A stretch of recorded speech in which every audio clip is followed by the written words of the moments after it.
More than 17,000 people have lost their lives since the bombardment began on October the 7th. That includes almost 8,000 children. The United Nations World Food Programme says the food supply chain inside the Strip has completely collapsed. It's warning the entire population is facing an immediate risk of starvation. The US is facing growing criticism after using its veto to block a draft UN Security Council resolution calling for an immediate ceasefire.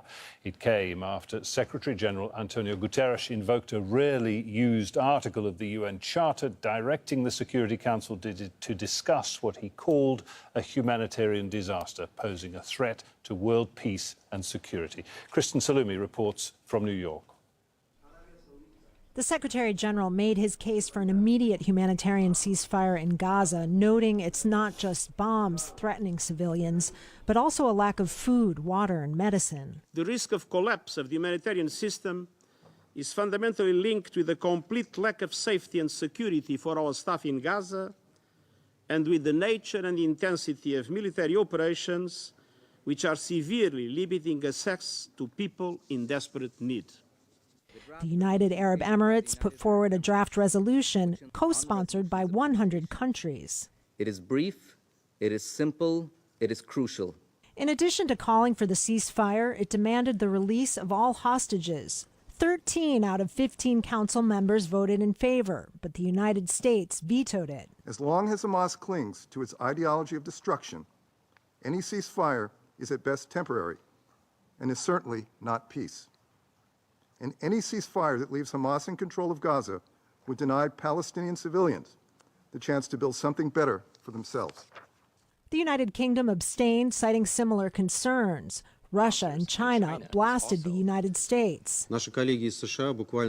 Our colleagues from the USA have literally before our eyes issued a death sentence to thousands, if not tens of thousands more civilians in Palestine and Israel.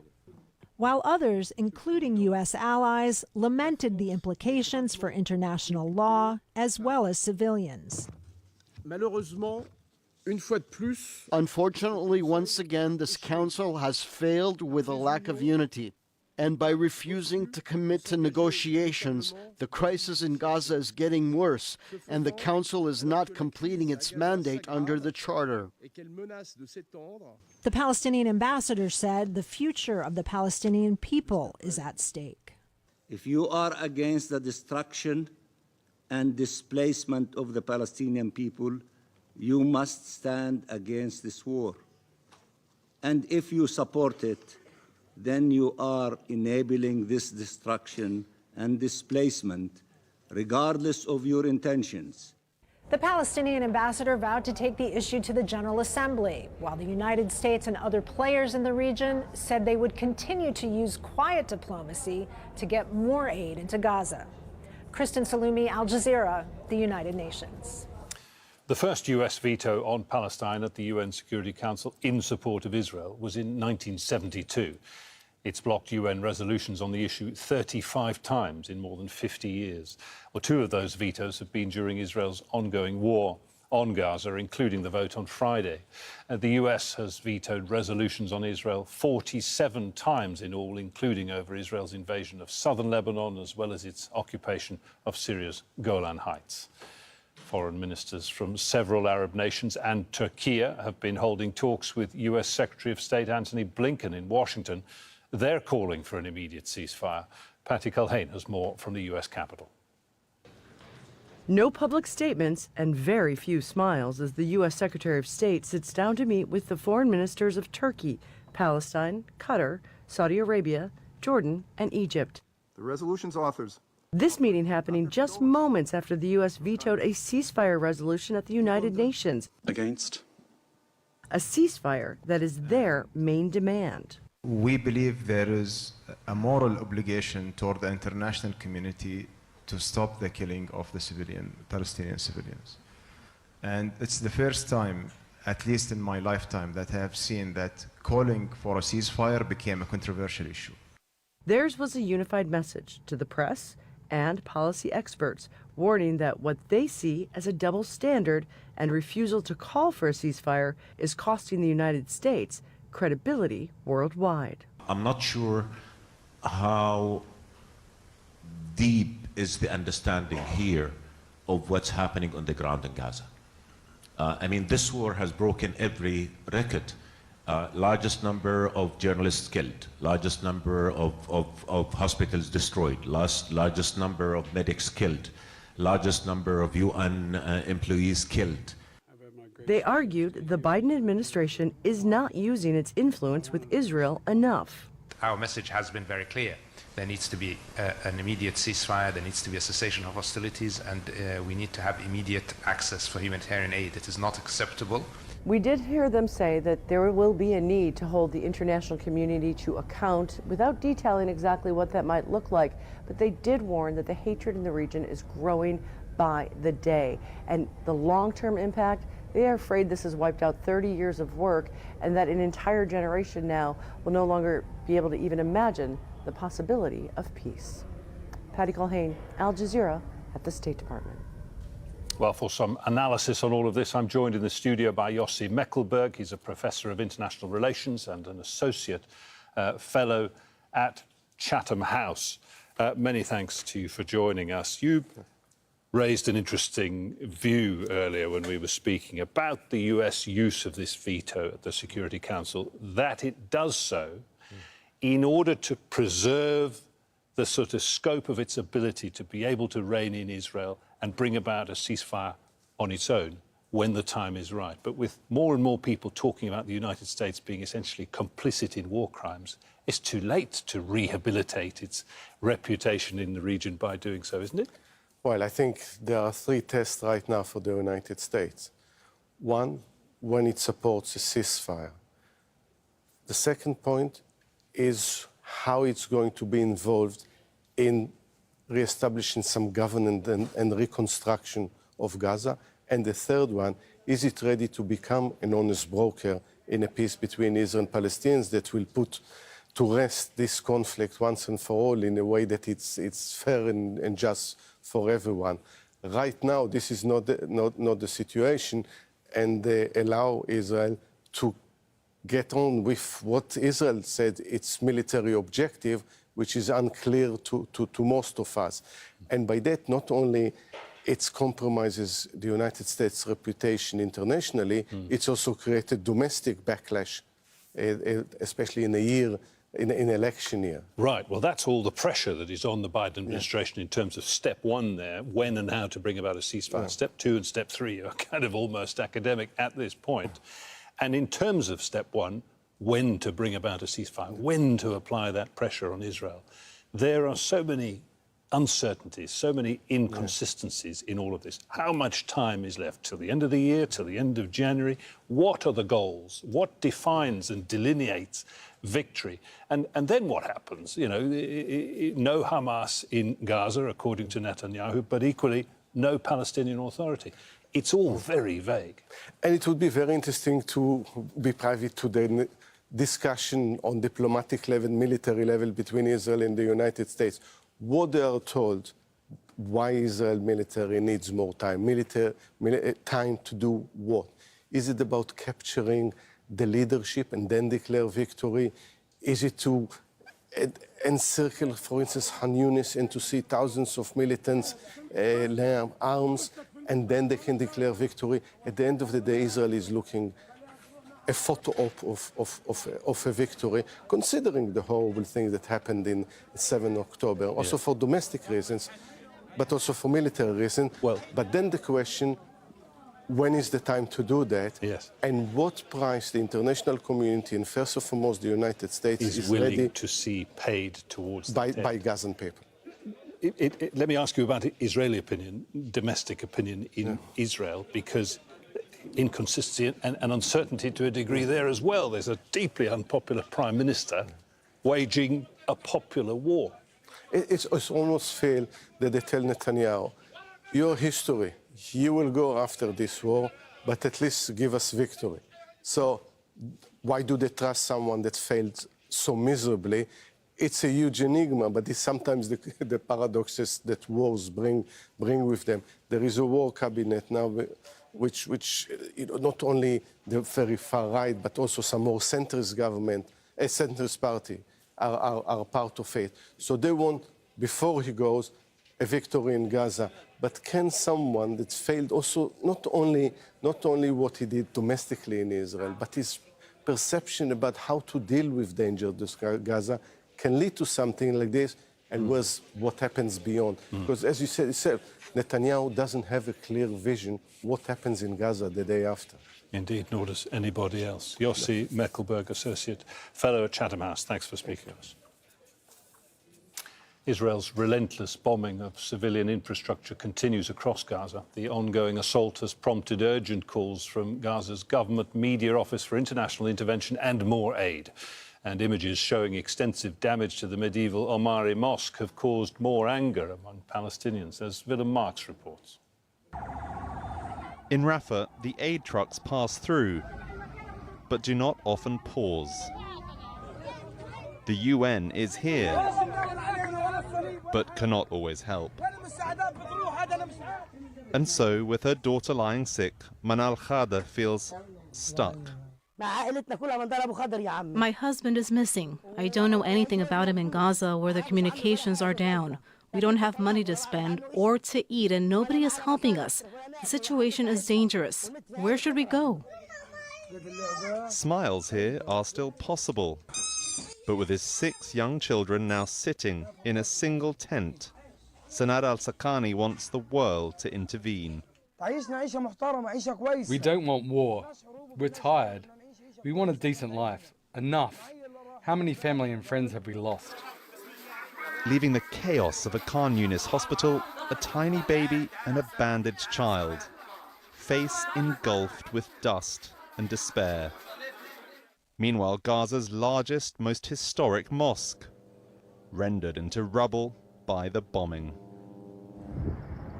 While spiraling smoke smothers the skyline, the gunfire goes on. Far above, the aircraft keep circling. There is little light left for those down below. Willem Marks, Al Jazeera. Israel has declared an area no bigger than London's Heathrow Airport as a safe space for Gaza's displaced people to move to. Palestinians are being asked to evacuate to a part of the southwestern town of Al-Mawasi. The so-called safe zone is only 6.5 square kilometres in size, smaller than Britain's busiest airport. Well, Hani Mahmoud is in Rafah in southern Gaza, and Hani, it's been for many Gazans another terrifying night. I want you to bring us up to date, if you can, about overnight strikes, but also tell us more about this safe zone. Pretty tiny for the vast number of people who need to make use of it.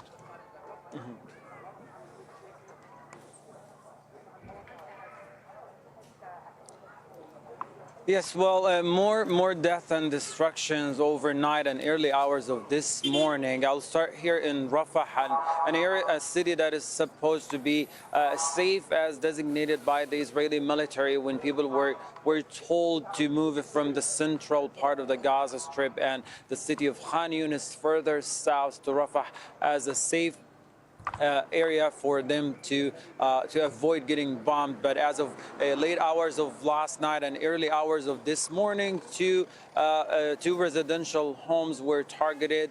We're talking about more than 10 people have been killed. The first residential home is at the southern eastern side of Rafah, and the second one at early hours of this morning is in central Rafah, and areas that is full of people, particularly when people start moving from Khan Yunis. We're talking about an airstrike that took place in a very densely populated area in Khan Yunis overnight as well, and early hours this morning, non-stop artillery shelling and aerial bombardment of the entire eastern side of Khan Yunis and the central of Khan Yunis, as Israeli military on the ground, tanks and armored vehicles keep pushing to the center of Khan Yunis city, very close to the vicinity of Nasser Hospital. an evacuation school, Al-Fukhari school in the eastern side of Khan Yunis, overnight was targeted and heavily shelled by tanks and airstrike. 8 of the evacuees inside the evacuation school were killed. But the worst of what happened in Khan Yunis was the target of a residential home where an entire family, grandparents, parents, their children, their siblings, and their grandchildren were in the house. 13 people were reported killed as of early hours of this morning. But the bombardment continues in Khan Yunis, and it seems to only increase within the past a few hours and still continue.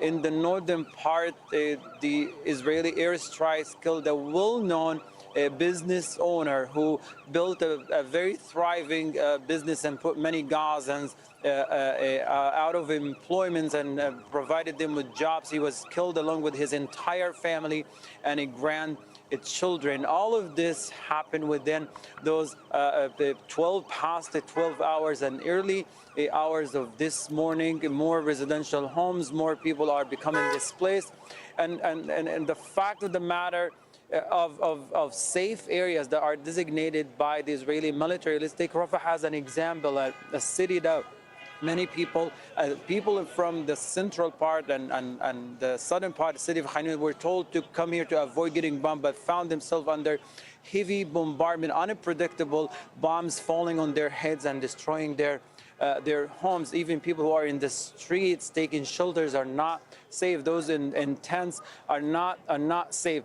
The area that's been designated by the Israeli military in the western side of Rafah, al-Mawasi area, we're talking about a small pocket of mainly large area of sand, lacks the basic supplies and all the necessities for people to survive, is not far from areas that are being targeted heavily in Rafah. There is a growing fear that these areas will come at any point within the coming days under heavy bombardments, similar to what happened to the areas that people were told to evacuate to in Khan Yunis, similar to what what people told to go to in Gaza and the northern part.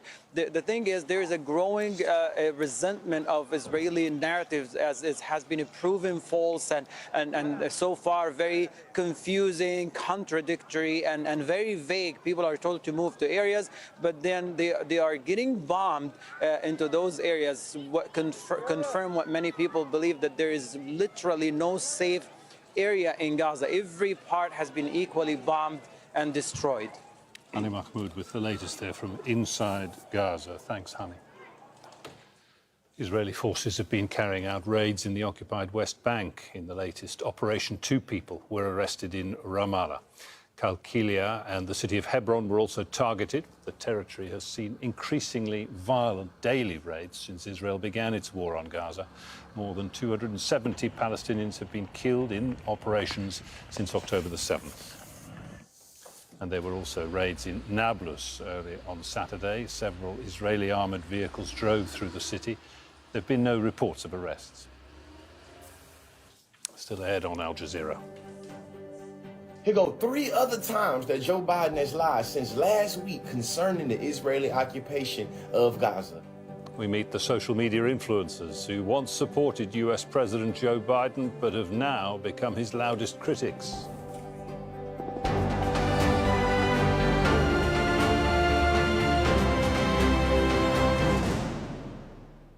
Frank assessments. Forced displacement, ethnic cleansing, persecution. This seems to be another Nakba. Informed opinions. What we see here is not an act that is meant to change the reality, but rather to maintain it. In-depth analysis of the day's headlines. Do you think even the President of the United States, when he hasn't been able to get a humanitarian pause he's been asking for days and days, has any sway over Prime Minister Netanyahu? Inside Story on Al Jazeera. In unsettled times, Upfront takes on the big issues. There is a context to what is happening now. It is a context of repression, oppression, occupation, and apartheid. Upfront on Al Jazeera.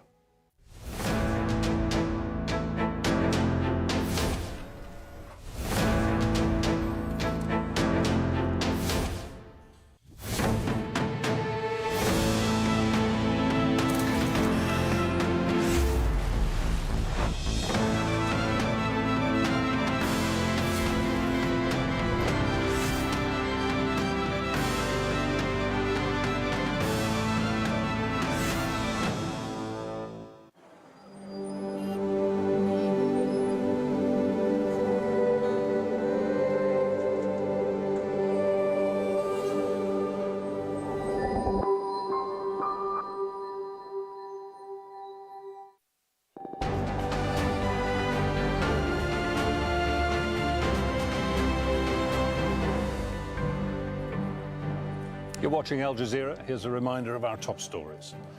The United States has vetoed a draft resolution at the UN calling for an immediate humanitarian ceasefire in Gaza. 13 members of the Security Council voted in favor of the draft. The UK abstained. Israeli bombardment of the Nusayrat refugee camp in the center of Gaza has killed dozens of Palestinians. Israel is targeting areas from the north to the south. More than 17,500 Palestinians have been killed since the war on Gaza began just over 2 months ago.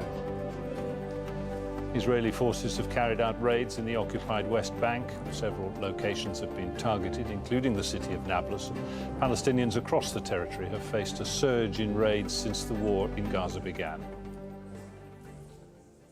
Well, in the last US election, Joe Biden was helped in drumming up the youth vote by social media influencers. But many of those people are now turning their backs on him because of his support for Israel's war on Gaza. Gabriel Elizondo reports from Houston. During the last presidential election, George Lee urged his more than 2 million followers on TikTok to vote for Joe Biden. As a thank you, Lee, along with a handful of other social media influencers, were invited to Washington earlier this year to meet the president and get a behind-the-scenes tour of the White House. It was cool to be able to meet First Lady Biden, being able to meet Joe Biden, President Biden, being able to meet the amazing butlers and cooks. That was dope. But that was then. This is now. Biden's embrace of Benjamin Netanyahu and Israel's killing of innocent civilians from their constant bombardment of Gaza has left Lee angry and frustrated. So he's taken to social media to call out the president. Here go 3 other times that Joe Biden has lied since last week concerning the Israeli occupation of Gaza. At times, it's just Lee's facial expressions that get his point across. And based on what I've seen, it appears as though it was done by the other team, not you. What? And Lee is sympathetic to an online effort by some Arab Americans to boycott voting for Biden next year. You know, that data shows a lot of Arab Americans are pondering the 2024 election boycott under Biden's Middle East stance because it is so horrific and inhumane. Millennials and Gen Z social influencers are increasingly seeking out credible reporting on Gaza and finding it from Palestinian content creators, people like Motaz Aziza and others like him. People on the ground are documenting this. You have like citizen journalists, you've got like Motaz, who's literally 24 years old, who's broadcasting this and putting this on TikTok or putting this on Instagram, and people are watching it who is, you know, people who are his exact age in other parts of the world. As for Lee, he feels the Gaza war has been an awakening for social media influencers like himself. A lot of my followers on social media and a lot of my fellow content creators talk about how the information overload that we've done in the past month has forever changed the way that we view our country, international relations, and humanity. For a man who was recently a guest of the president, but like so many other young social media influencers, now one of his harshest critics. Gabriel Elizondo, Al Jazeera, Houston.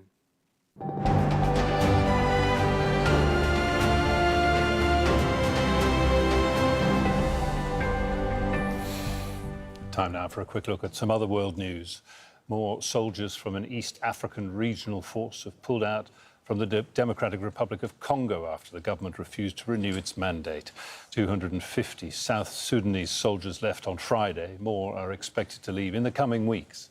Troops were first deployed in 2022 to the east of the country to counter the armed group M23. Zimbabwe is holding a series of by-elections on Saturday without candidates from the main opposition coalition. For that follows a court rulings barring them from running. President Emerson Mnangagwa's ZANU-PF is expected to move closer to the two-thirds majority it needs to amend the constitution. The opposition Citizens Coalition for Change is accusing the governing party of corrupting the judicial system. ZANU-PF has contaminated and corrupted our justice system through the criminal abuse of the courts. They are afraid of proper elections and are using nefarious, albeit failed attempts to remove legitimately nominated candidates from the ballot paper. We urge all citizens to turn out in their numbers to reconfirm our legitimate candidates by re-electing them back into Parliament. The European Union has become the world's first regional bloc to agree on laws governing the use of artificial intelligence. Negotiators from the European Parliament and the bloc's 27 member countries agreed to strict restrictions on the use of facial recognition technology and systems that manipulate human behaviour.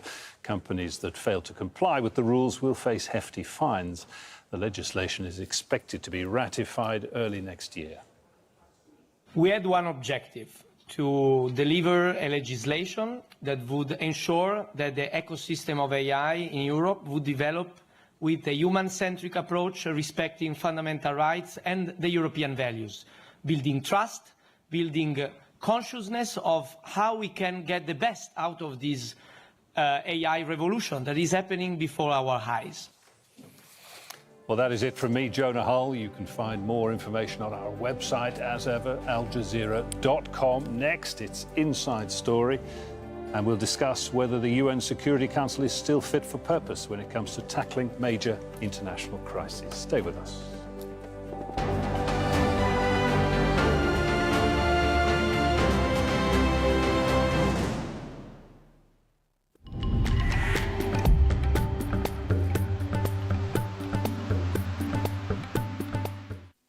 Hello there. We'll start in Africa, and as you can see from the satellite image, we're seeing some dense cloud lingering to the east of Africa. Now, that brought some very heavy rain to the likes of the Seychelles and also caused some flooding and landslides on the main island. And it's still there as we go into Saturday. The rain pushing its way further west across Tanzania as well as Kenya, where we have seen some flooding. The rain continues, not as heavy as it has been, but it is still very wet. And the wet weather on Sunday is going to push its way further south into eastern areas of South Africa, as well as southern parts of Botswana, and that's likely to drop the temperature. We have seen extreme heat in places like Gaborone. Well, by the time we get into Sunday, it is looking a lot cooler. The unsettled weather continues to plague northern areas of Africa as well. Some very heavy rain to come for the likes of Tunisia, blustery winds as well, pushing across into Libya. We are likely to see some flooding from that very heavy rain. It does ease, however, slightly as we go into Sunday. And for the Middle East and Levant, we've got a weather system that's going to bring some heavier rain across areas like Turkey. On Sunday, it does push its way further east, taking the wintry conditions with it.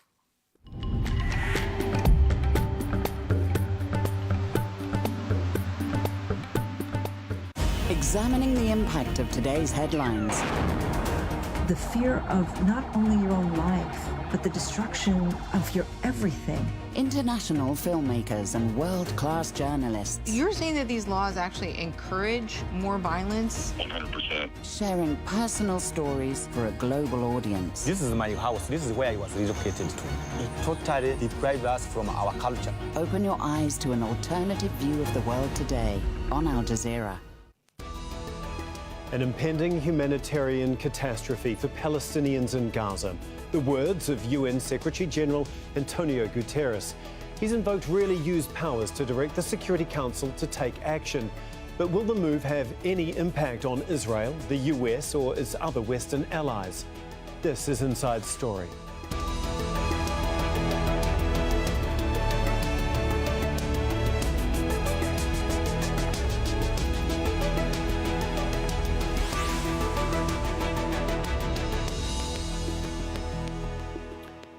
Hello and welcome to the programme. I'm Tom McRae. In only 2 months, Israel's war on Gaza after Hamas's attack on its territory has caused a catastrophe for the 2.3 million Palestinians living there. Trapped, they're being massacred and maimed by relentless bombing and a total blockade by one of the most powerful armies in the world, backed and armed by the US and Western allies. Israel's onslaught has killed mostly children and women. Its far-right government includes ministers who have advocated the genocide of Palestinians and a Harvard-educated defence minister who calls them human animals. Those in Gaza who survive Israel's Western bombs and missiles face the risk of death from disease and starvation. And as the world watches, Gaza is being transformed into a hell on earth. So what hope is there for a ceasefire, the core demand of UN Secretary-General Antonio Guterres? And does the current world order need to change to stop the slaughter of innocent Palestinians? We'll be discussing this and more with our guests in just a few moments. But first, this report from Katia Lopez-Horian on why Guterres has taken the action he has this week and what it might mean. Violence must be condemned. It's extremely rare for a UN Secretary-General to apply Article 99, but UN Chief Antonio Guterres has invoked it, thereby directing the UN Security Council to address the war in Gaza. Inaction, he warns, will deepen the crisis and lead to irreversible consequences, from possible epidemics to the widespread displacement of Palestinians in neighboring countries. 2 months into Israel's war on Gaza, nothing has been spared. At least 17,000 Palestinians have been killed, more than 7,000 of them children. And without a ceasefire, many more deaths will follow. Some Palestinians say despite surviving airstrikes, they already feel dead. Out of nowhere, I just saw everything fall on our heads. If you ask me, this level of destruction and death are the one and the same. Life is not just about eating, drinking and sleeping. You must be able to feel secure and at peace. Lack of food, medicine and fuel is making an already dire humanitarian crisis worse, leaving hundreds of thousands more desperate and at risk. The UN says the delivery of aid into Gaza is nowhere near enough. It's erratic, it's undependable, and frankly, it's not sustainable. Israeli leaders have called on the UN chief to step down. By invoking Article 99, they say the UN is showing its bias and helping Hamas. But in Gaza, the short-lived ceasefire is now a distant memory. For more than 2 million civilians, survival has become a way of life. Katia Lopez-Horian for Inside Story. Article 99 hasn't been used for decades, so what does it do? It allows the UN's top diplomat to speak when he believes a situation threatens international peace and security. It was last used back in 1989 when the then Secretary-General called for a ceasefire to stop Lebanon's civil war. It was also invoked in 1979 to call for Iran to release 52 American hostages. Well, the UN chief has the power to invoke the article, but doesn't have voting rights on the Council. That still falls on the 15 countries that make up the Security Council, 5 of them permanent members with veto powers.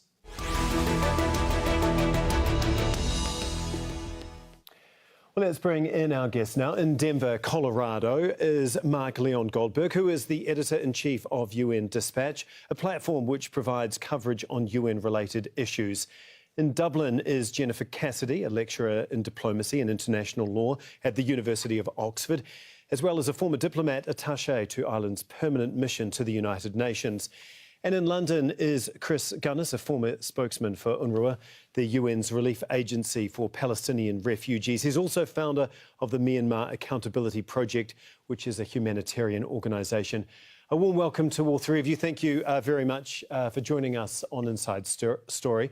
First of all, Mark, if I can begin with you, can you just explain how significant this move is from Guterres? Does it actually mean anything, or is it largely symbolic? So it's institutionally significant because this is only the 6th time since 1945 that a Secretary General has invoked Article 99, and it has meaning to the extent that it compels the Security Council to hold a meeting on the issue to which the Secretary General wants to direct their attention.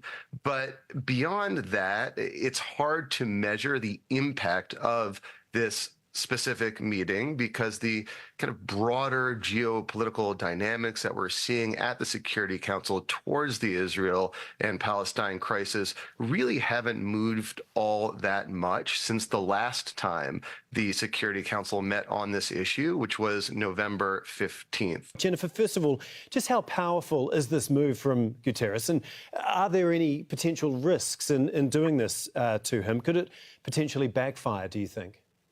Well, as noted previously, this is the most powerful tool that the Secretary General has in his diplomatic toolbox, if you will. It is the only thing that can allow him to make a stand, to speak up for the crisis. Unfortunately, as was noted, he cannot have a vote on the Security Council and he cannot remove the veto, and that is the primary blockage to the, if not the sole blockage at the moment, to the UN calling for a permanent ceasefire. That is the veto of the US. Now, regarding could this backfire on him? No. Not to the extent of the critique he's already received. He's already been called out by Israel after this. They said that the Secretary General has reached, quote, a new moral low, and they said he was siding with Hamas. Now, they've been saying this since the first moment that he spoke up against this humanitarian crisis. So the majority, if not the overwhelming number of UN states are in support of a permanent ceasefire, are in support of this charter being invoked. So no, the only criticism and critique he has is of the state of Israel at the moment. So I don't think it can backfire regarding the position he's in now. Yeah, and as we mentioned in the introduction, he's basically said that there is an impending humanitarian catastrophe. But Chris, people in Gaza have been saying that, especially within UNRWA, have been saying that for weeks, if not for more than a month now. So why do you think Guterres has triggered Article 99? Well, I think there's several reasons. I think, first of all, he realises that the situation on the ground has reached an unimaginable stage, and that for every hour that this conflict goes on, the chance of a wider peace being brought to the Middle East recedes, as I say, with every hour that passes. I think also, let's not forget UNRWA, over 130 staff members of UNRWA have been killed. And I'd like to think that Mr. Guterres would draw the Council's attention to that fact and highlight the fact that, in no single conflict has the UN lost so many workers. But I think also he is concerned that this is going to ignite a wider conflagration, and he's pretty much said so. You have a situation which, as you've said in your introduction, Israeli ministers, the Prime Minister himself has called for an Amalek biblical genocide against the Palestinians. You've got Israeli ministers calling for a nuclear bomb to be dropped on Gaza, which at least I guess confirms that Israel does have a nuclear bomb, which exposes, by the way, some of the hypocrisy that it apparently is okay for one of the most far-right racist, religious organizations, governments in the Middle East to have a nuclear bomb, and yet there's great concern about Iran even developing one. So I think, at a time when 150,000 Hezbollah warheads are pointing south to the cities of Haifa and Tel Aviv, at a time when that northern Israeli border is warming up, at a time when you've got an increased American military presence, of course, the number one diplomat in the world is extremely concerned that the tinderbox is very dry in the Middle East and there are sparks flying around all over. Yeah, indeed. Mike, I know that you've got your ear to the ground in the United Nations. Can you just give us a sense of what's been the reaction since he invoked Article 99? So the really only player that matters at this moment at the Security Council is what's going to happen with the United States. The last time that the Security Council met on this issue was not until November 15th. And then the United States abstained rather than vetoed a resolution that at the time called for more limited humanitarian pauses. Now, the United States is still reluctant to endorse a full-throated ceasefire. They say that they want to work directly with Israel behind the scenes to get them to ease up on the targeting of civilian areas and also let more humanitarian aid in. And, thus far, the United States still seems committed to that approach. The Security Council will only go so far on this issue as the United States lets it. And right now, it does not seem that the United States is willing to endorse a ceasefire. Jennifer, the draft resolution that's been put forward by the UAE that's calling for a ceasefire, that's really the only crucial thing that actually has to happen for anything to change, right? Yes, exactly. So the only thing that makes resolutions legally binding within the international sphere is for the UN Security Council to pass it. Now, that's not for it to be passed by the 5 members and then the 10 non-permanent members. It has to be not vetoed by any one of the 5. So for it to be made legally binding, it has to pass. So we're at this moment, I unfortunately am extremely pessimistic that the US is going to, sit back and allow this to pass. I believe the US is going to use its veto. I was sitting in the UN Security Council meetings during the time when the Syrian war started, and I remember vividly that there was an announcement that there was 4,000 deaths in the Syrian war when it started, and there was an audible gasp. And now, of course, we kept seeing the veto, and now look at the numbers of where we are still with the Syrian war. So I am extremely pessimistic, unfortunately, regarding what the numbers we have now and what will continue on in the future because of this power of the veto. Chris, would Israel even accept and abide by any resolution that was passed, do you think?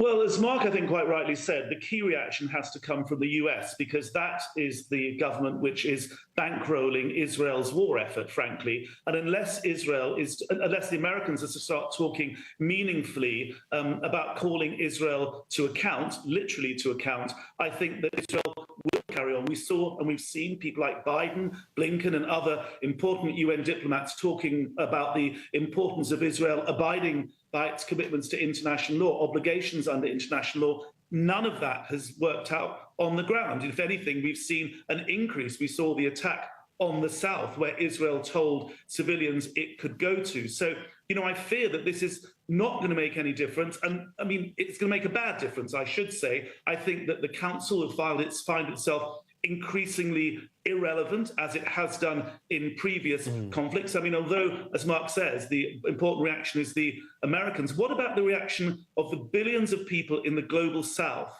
who Mr. Guterres also represents, 190 plus member states of the United Nations? He is also their Secretary General, and I think it's going to be up to him to try and make the Council more relevant, because if, as all the people on this panel fear, this is not going to lead to meaningful action, I think there's a real credibility problem for the United Nations and indeed the Security Council, because make no mistake, when we start to talk about the reconstruction of Gaza, when we talk about the demining of Gaza after the 2014 conflict, I remember very well, between 10 and 15% of all the ordnance that went in, thousands of pieces the Israelis were firing into Gaza every day, 10 to 15% of that was unexploded. Well, it's going to be the UN who's called upon to do that. The UN will be called upon to do so much. So, woe betide the Security Council to let that organization become irrelevant, because if there's cynicism about the UN and skepticism about the UN on the ground,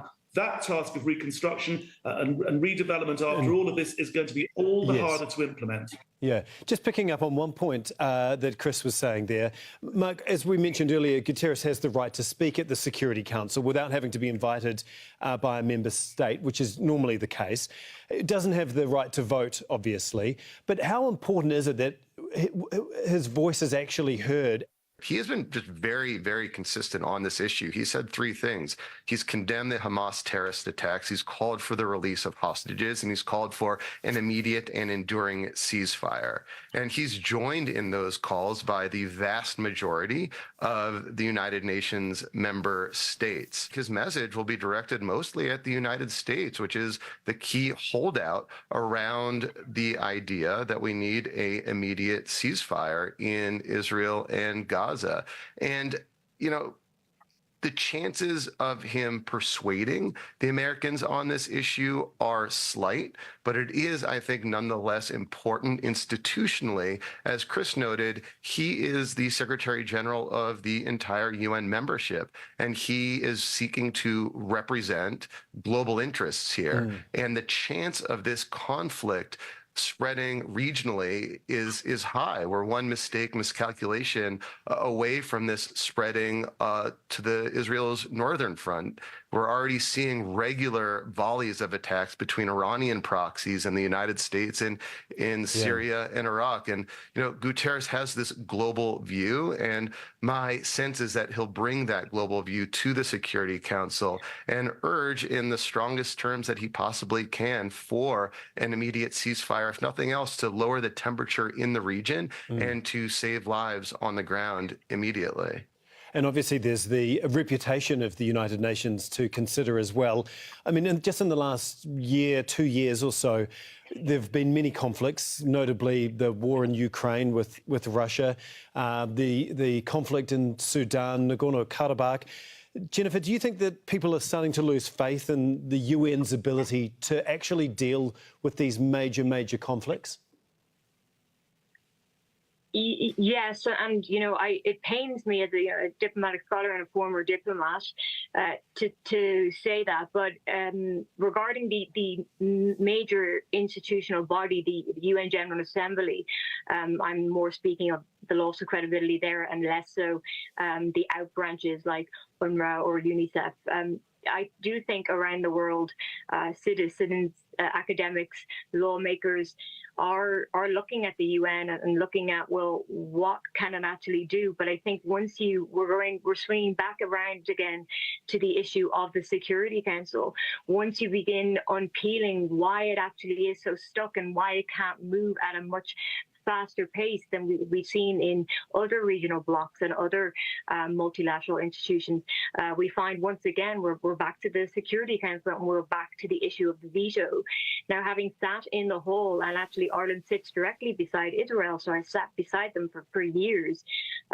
Every year the heads of state speak, and even the permanent members alongside the other 190-odd countries will call in their heads of state week in their speech and say that they need a change and the Security Council needs altering. But year after year after year, we see no change, and the Security Council continue to remain as it is. So the credibility comes back once again, and it's lost once again to the issue of Security Council and the issue of the veto in particular. Chris, I know you touched on this a little bit before, so I want to come to you again on this. Do you think that the UN, the Security Council as it stands now, is fit for purpose?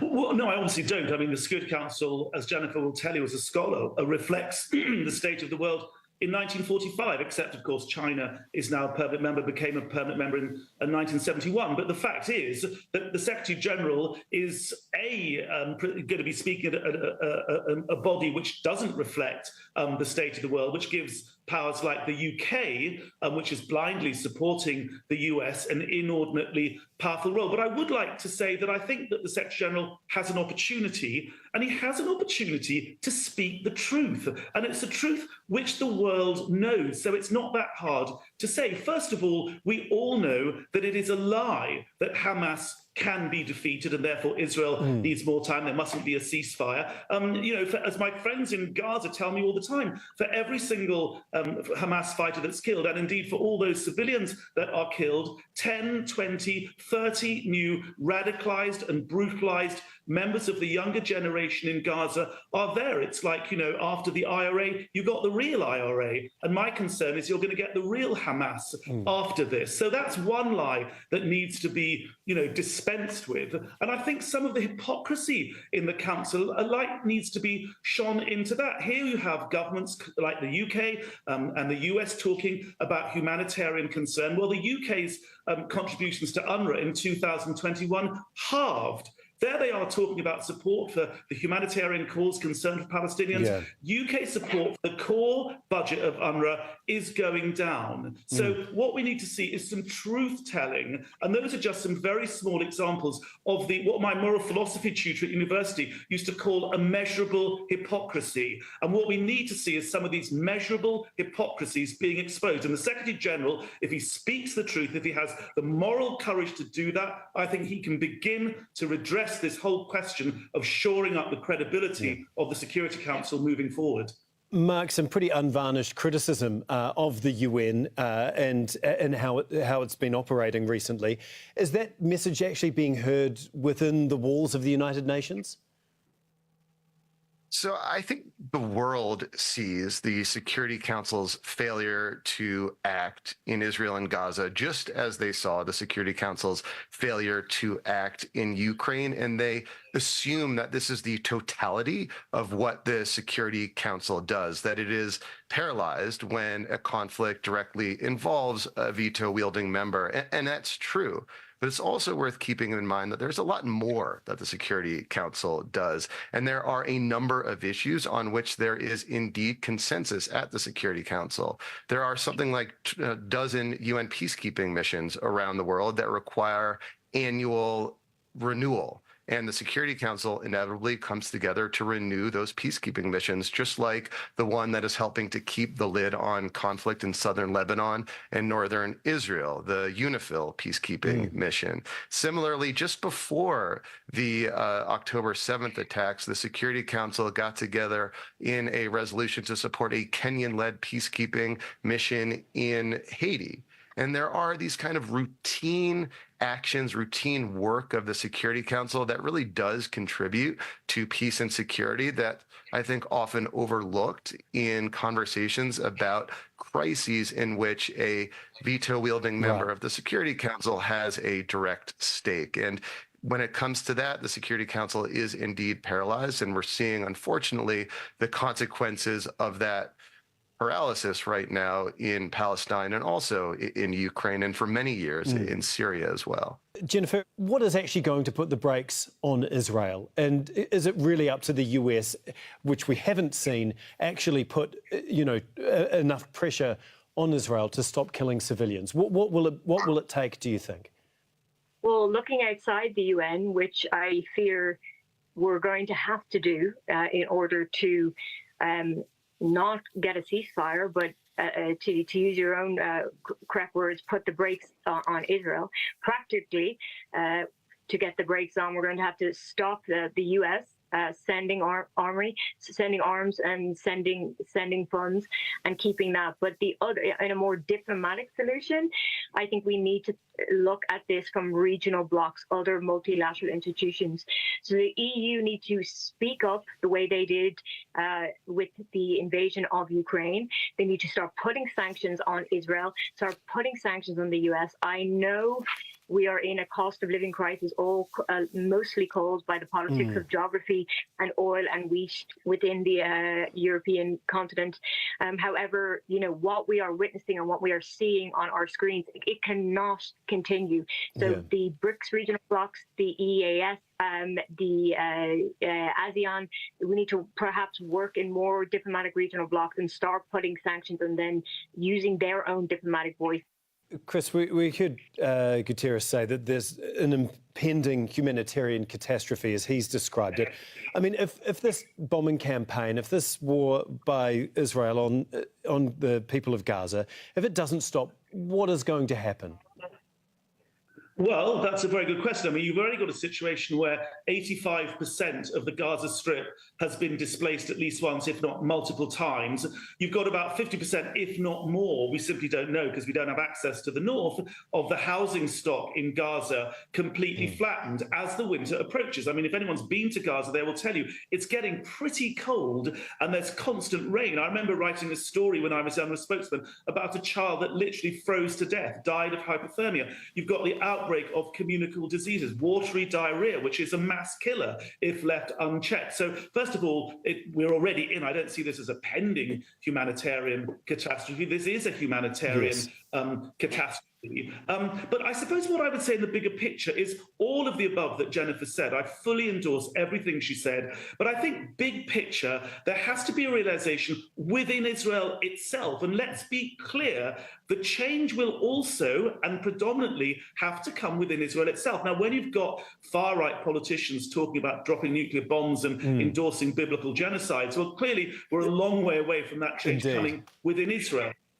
But I do think, having said that, if you'll just allow me to say, the mythology that was in Israel, that since the occupation, since 67, Israel could manage this conflict, build walls, impose an apartheid system in the West Bank, arrest their children in the middle of the night, blockade Gaza, all of that, The myth has been exploded. Israel cannot manage the conflict, which is what it had been told it could believe since '67. Israel now has to realize it has to resolve the conflict. Israel depends on the Palestinians for their security, as we saw so tragically on the 7th of October. And the Palestinians have to realize they will only get their state from Israel. It's a terrible home truth to have to realize if you're in the region, but it's those internal dynamics on the Palestinian and the Israeli side which are ultimately going to make the difference. OK, thank you. We're going to have to leave it there, but we really do appreciate your time and your insight. Mark Leon Goldberg, Jennifer Cassidy and Chris Gunness, thank you so much.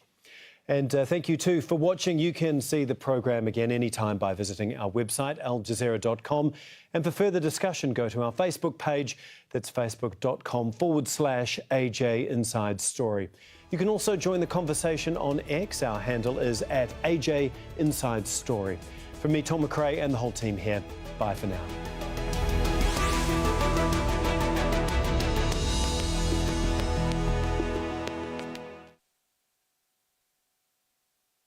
There is no channel that covers world news like we do. We revisit places, we stay. Al Jazeera really invests in that, and that's a privilege as a journalist. The latest news as it breaks. The lead driver of Israeli military jeeps slowed down, shot 15-year-old Basil dead, and then shot 8-year-old Adam. With in-depth reports. Hamas insists that it freed all women and children under a ceasefire agreement that ended after both sides blamed each other for violations. And fearless journalism. Leaflets were dropped by the occupation forces informing people to flee to Rafah district. Humanity has opened the gates of hell. Horrendous heat is having horrendous effects. As the world discusses how to reduce emissions posing an existential threat to humanity, a new oil rush is displacing Ugandans. People in Power investigates the relationship between the mighty oil giants of the global north and the developing nations of the global south. A crude mistake, part 2 of 2 on Al Jazeera. Groundbreaking films from award-winning filmmakers. Watch, listen, witness on Al Jazeera. Al Jazeera is here to report on the people often ignored, but who must be heard. How many other channels can you say will take the time and put extensive thought into reporting from underreported areas? Of course, we cover major global events, but our passion lies in making sure that you're hearing the stories from people in places like Palestine, Libya, Yemen, the Sahel region, and so many others. We go to them, we make the effort, we care, we stay. What you're looking at there is one of the breach points through which Hamas fighters came into Israel. Warning sirens going off here. I can see some contrails over there. The Israeli airstrikes inside the Gaza Strip has remarkably intensified during the last couple of hours. We've seen these airstrikes really concentrated on residential homes and residential buildings. These are dangerous times. It can have regional spillover, of course, as well. The only conversation here is a military one. Inside the hospital and without oxygen, without electricity, the babies inside, they're dying. We're now less than an hour away from the official start of the ceasefire. So 50 captives will be released over a 4-day period. One more batch of prisoners released.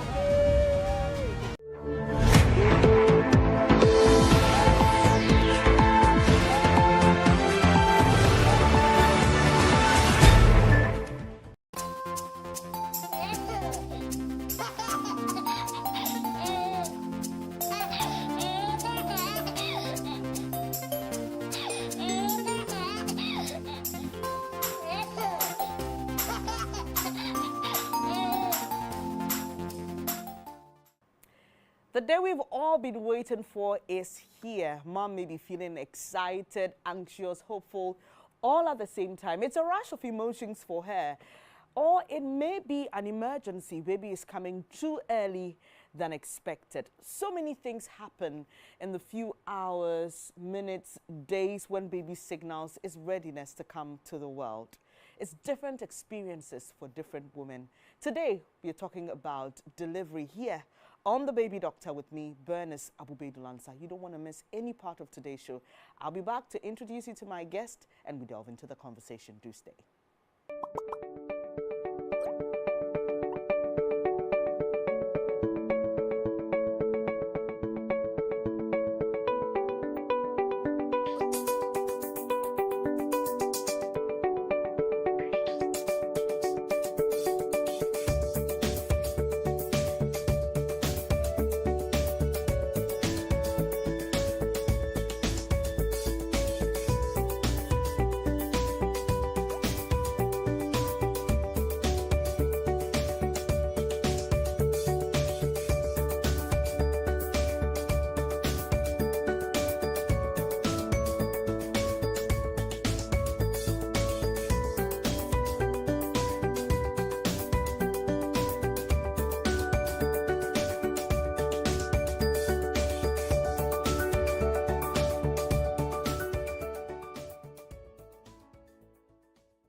Thanks for staying on The Baby Doctor. This is the show that brings you all the information and knowledge on your baby. Today, I've been joined by Dr. Paddy Ayete, and he's been helping us with all the information we need. It's such a pleasure to have you here. I love talking to you, Doc, and thank you for sharing your knowledge with us all the time. He's with Elimas Health, and much later, I'll tell you how to contact him. But Doc, today we're talking about deliveries. It's the real deal. That's the moment we've all been waiting for, the climax of the 9 months, even though it doesn't end in 9 months for a lot of women. But what usually signals baby's readiness is the labor, right? It's different experiences for different women. What exactly is labor? And when do we know we are getting there? Okay, so for the pregnant woman, usually, she would notice a pain in her back or associated with a tightening of her tummy, which, during pregnancy, later part of pregnancy, you have a little bit of those, but in no particular order. It just comes and goes and comes and goes. But this time, the pain is rhythmic. So it comes, then it goes away. Then you notice that 30 minutes later, it's back again. Another 30 minutes later, it's back again. Then realize the fact that, no, every 30 minutes, I'm having this pain. When it's consistent like that, then you know that labor is starting. The next stage is that the time between the contractions, as we would call it contractions, becomes shorter and shorter. So you notice your tummy is getting hard, and then after a while it gets soft. Then the next time it gets hard, maybe in 30 minutes. But after a while you notice that instead of being every 30 minutes, it's now every 20, then every 10, then every 5. In most places, or where transportation is adequate, would say when the contractions are every 5 minutes, set off from wherever you are and come to the hospital.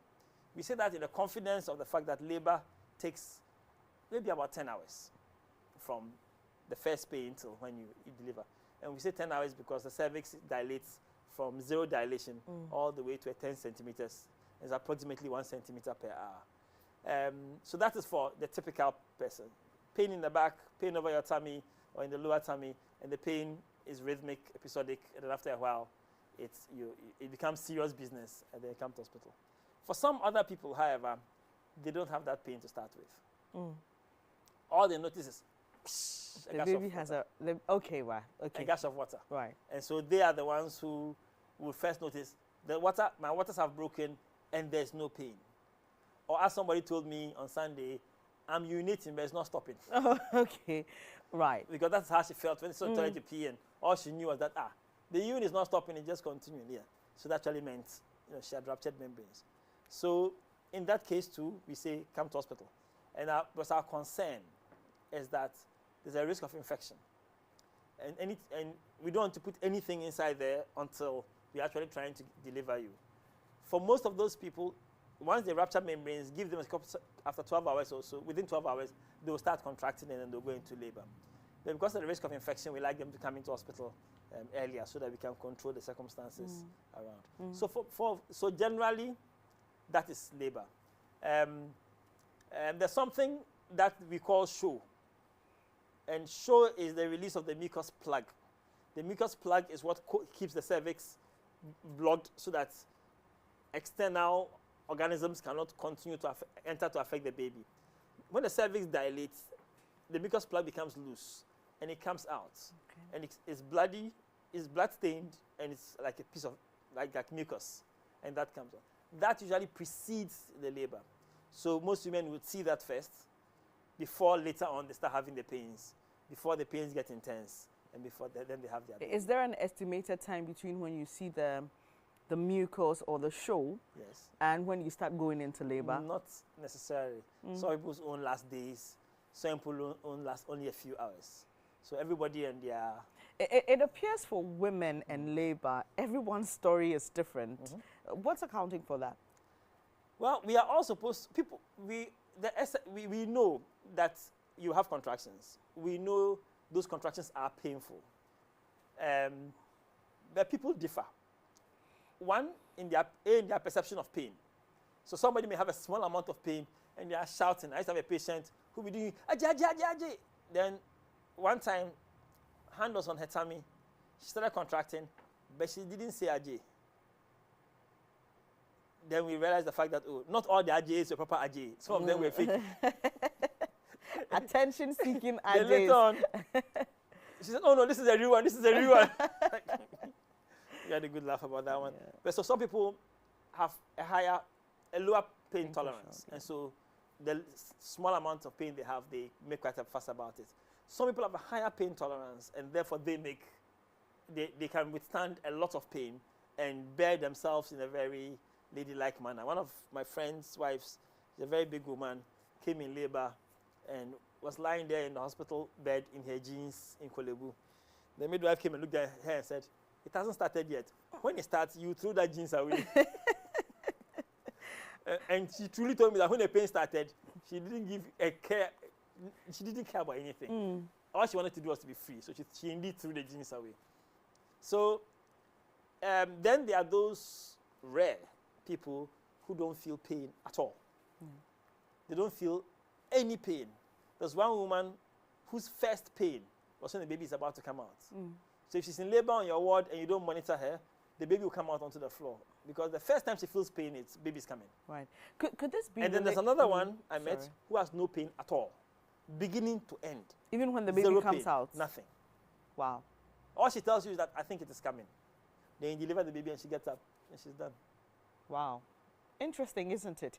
But Doc, I'm just wondering if this has anything to do with age, for example, how well you exercise. Because, you know, usually you're told in the olden days when a lady was nearing her time, there's a belief that if you allow her to pound fufu or exert some level of energy, it helps in pushing the baby out. So I don't know if that is in any way related to how someone is able to withstand pain when it comes to labor.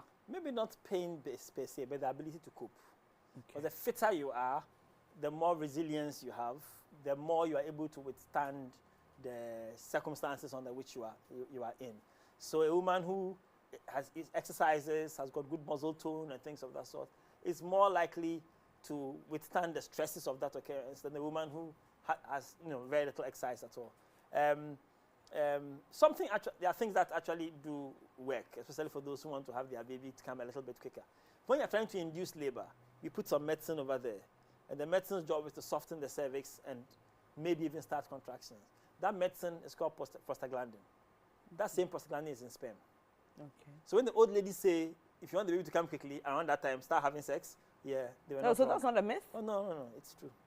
It works. I know a doctor who actually was told by a midwife that take your wife home and go and have sex with her and bring her back because she was post-dates. So the doctor actually listened to the midwife, took his wife from the hospital home and brought her back. She went into labor that night. She was planned for induction the next day. She went into labor that night. True story. Wow. We're learning some things here, aren't we? All right, Doc. So, I mean, there's a lot of things to discuss when it comes to labor. Is there a right way to endure the pain? And I'm asking this because of sometimes what our mothers tell us and all the things we hear about how best you can, and even in other countries, you see that maybe the woman is given a soft ball to sit on, maybe allowed to sit in water. You know, is there a way to do it so that even though it's painful, like you say, it's easier to cope with? There are coping mechanisms. There are things that we can actually do to help you to withstand the pain. One, having a support person, having somebody who you are familiar with. So a family member, a doula, somebody who is going to sit beside you throughout the entire process. That person can act as an advocate for you. So that person supporting you and encouraging you throughout the process allows you to, and keeping you distracted, talking to you about various things that will take your mind a little bit off the pain. That person also acts as a coach to help you do what we would have been telling you to do, which is the breathing exercises. That during the contraction, focus not on the pain, but instead focus on your breathing. And if you are doing that by yourself, it gets a bit frustrating and you get tired. If you have a coach who's encouraging you, hey, it's time to breathe now, let's do, and they're breathing together with you, it keeps your mind off the pain and allows you to cope with it, you know, a little bit better. So that indeed plays a significant role. The ball, for instance, the exercise ball, sitting on that ball and bouncing on it keeps you distracted. Also helps widen the pelvis. So it helps, you know, relaxes the pelvis a little bit, give it a little bit more space, encouraging the baby to descend further and faster. And you know, that whole business of lying on your back throughout labor is actually not ideal. It's actually not ideal. Being able to sit on a chair against the back of the chair, with, like so, wrong way in the chair, facing the back, and leaning over the back, and your support person rubbing the small of your back throughout this really helps with the pain. I was telling you earlier about hot water and its beneficial effect. Being able to stand under the shower with the hot water just hitting the small of your back where you're having the maximum pain, and just stay there 30 minutes, 20 minutes, even longer in hot water like that really helps to ease the pain. And then for those who can have a water bath, the fact that you are in a tub or a big bath with hot water surrounding you also improves the way you perceive pain. So all those things help you to manage your pain a whole lot, you know, better. Then of course we've got the medical interventions. We like the toys. So the doctors come and there are varieties of things that we could do. In the UK, they give you a mixture of gas, a gas mixture, oxygen and the nitrous, that you breathe. And you, the patient, the mother, you control it. So you just, when you feel pain, take a puff. When you take the puff, it makes the pain go down, or the perception of the pain go down. And then you don't need to puff again until the next contraction comes. Then there are other interventions like an epidural, where we put a small tube in your back, and then we tape the tube all the way here. We put in medicine, and then every 30 minutes, we keep asking you about your pain perception. When you think, usually after maybe 3-4 hours, the pain will come down, then they top it up a little bit, so that your pain will be managed until it's time to labor. And there's a one-shot spinal where we put in similar medicine, but in a different concentration in the back there, but that one lasts for about 4 hours, and you can't top it up easily, like you can top up the epidural. So there are various methods by which we can manage pain. You don't have to go through all. Women amaze me how they can actually say, I want to go through this raw. I'm like, hey, are you serious? Me? I'm not doing that. It's too much. I'm not carrying this for 9 months and going through that pain too. It's okay. Give me as much as you can give me. Load me.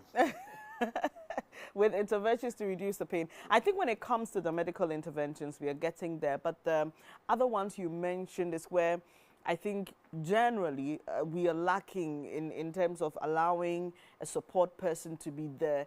Because, Doc, you can imagine in our public health facilities where there are inadequate facilities, we are even overstretched as staff. We don't have the time to pamper and massage you, and you know. So it's interesting that you mentioned the importance of these things, especially for women when they go into the labor ward. But let's now look at the types of birthing methods.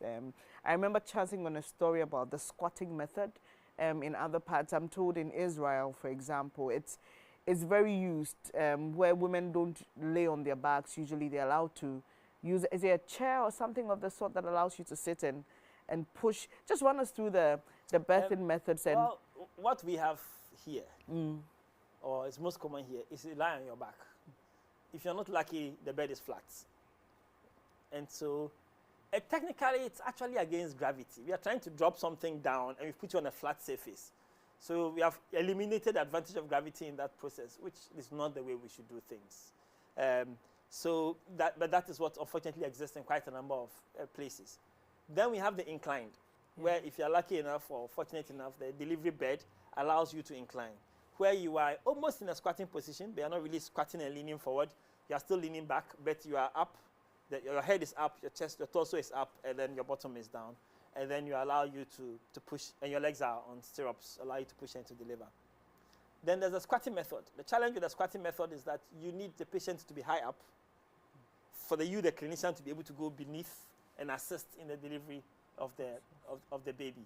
And because it's technically a little bit challenging for the back of the person who is doing the delivery, if you're an older midwife, you are not very enthused in having to bend like this under somebody, and when I want to push, you're not pushing hard enough. It's not exactly easy. However, for the mother, that would have been the easiest way for the baby to just come out, because in that position, gravity is working at its maximum.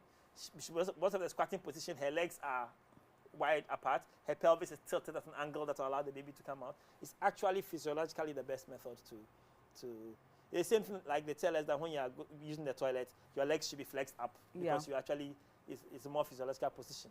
So that would be nice if we could get more people to deliver that way. But the logistics of it and a little challenge that comes with it. But with time, I guess we'll be working on that method a whole lot more. Then there are those who deliver underwater. Yeah. And we see that a lot. In fact, from squatting and underwater at the same time. So in other places, you see home-assisted births where you have a midwife or a health professional. In the presence of family, sometimes a husband who is sometimes in the tub with the wife, and as going through the pain with her and all that. And emotionally, I don't know about whether it actually helps relieve the pain itself, but emotionally, it's such a good support for a lot of women. I don't know how long it will take us to get there as a country. Do you know if people have home-assisted births? I mean, besides rural communities where it almost is a norm? Yes, it is possible to get. I knew a midwife who was doing home-assisted births in this country. She was doing water births too in this country. So, but it's not very common. And we tend to be afraid of what if something happens. And so, how quickly can you get to a big hospital that can provide you with the right kind of service? Those are the kind of things that give challenges. And because our ambulance services are not too great and our roads are choked with traffic, it makes that option a little bit challenging to offer. However, delivery is actually a natural process, and most people should be able to deliver without too much hassle. And so, if you really think about it, if a woman has had a child before, and the child she's carrying is below, let's say 3.5 kilos, and she's an average-sized woman, the chance of her having, and the baby's coming with a head, and she hasn't got any medical conditions, the chances of her having a challenging pregnancy delivery are really small, or should I say smaller than, the other ladies who don't have those kinds of things. So those may be good candidates to consider having a home birth. But you have to pay for the service of the clinician, nurse, whoever it is, for the entire duration of your labor, and that entire bill is upon your head. It may be a little bit expensive.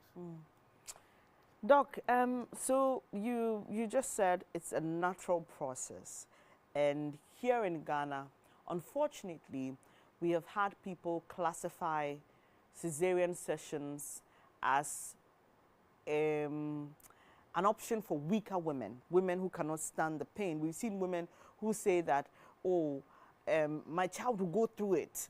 Don't use a knife to, touch her. In Memphasika and Kano, she can do it. I did it. She can do it. And then sometimes they force these women into complications that end up, sometimes in the loss of lives. There's also the religious aspect of it where, my pastor says I'll give birth like a Hebrew woman, and all those kind of things. What informs what the best option is for a woman in terms of whether to do go through the vaginal birth process or have a cesarean session? Well, in the olden days, the doctor would look at you and say, after examining 1, 2, 3, 4, I think you should have a cesarean section. Nowadays, it's a collaboration between us and the patient. Yeah. So you'd examine the patient, you assess the situation, and you'd give options to the client. Usually, if you think she can give a vaginal delivery, the discussion of cesarean section doesn't really come up unless the client brings it up.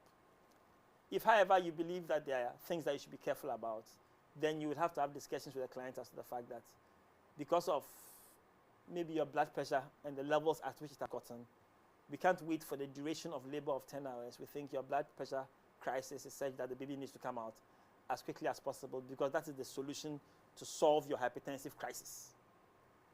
So we offer you a cesarean section because we need to take that baby out quickly so that the blood pressure can come down so that you can live.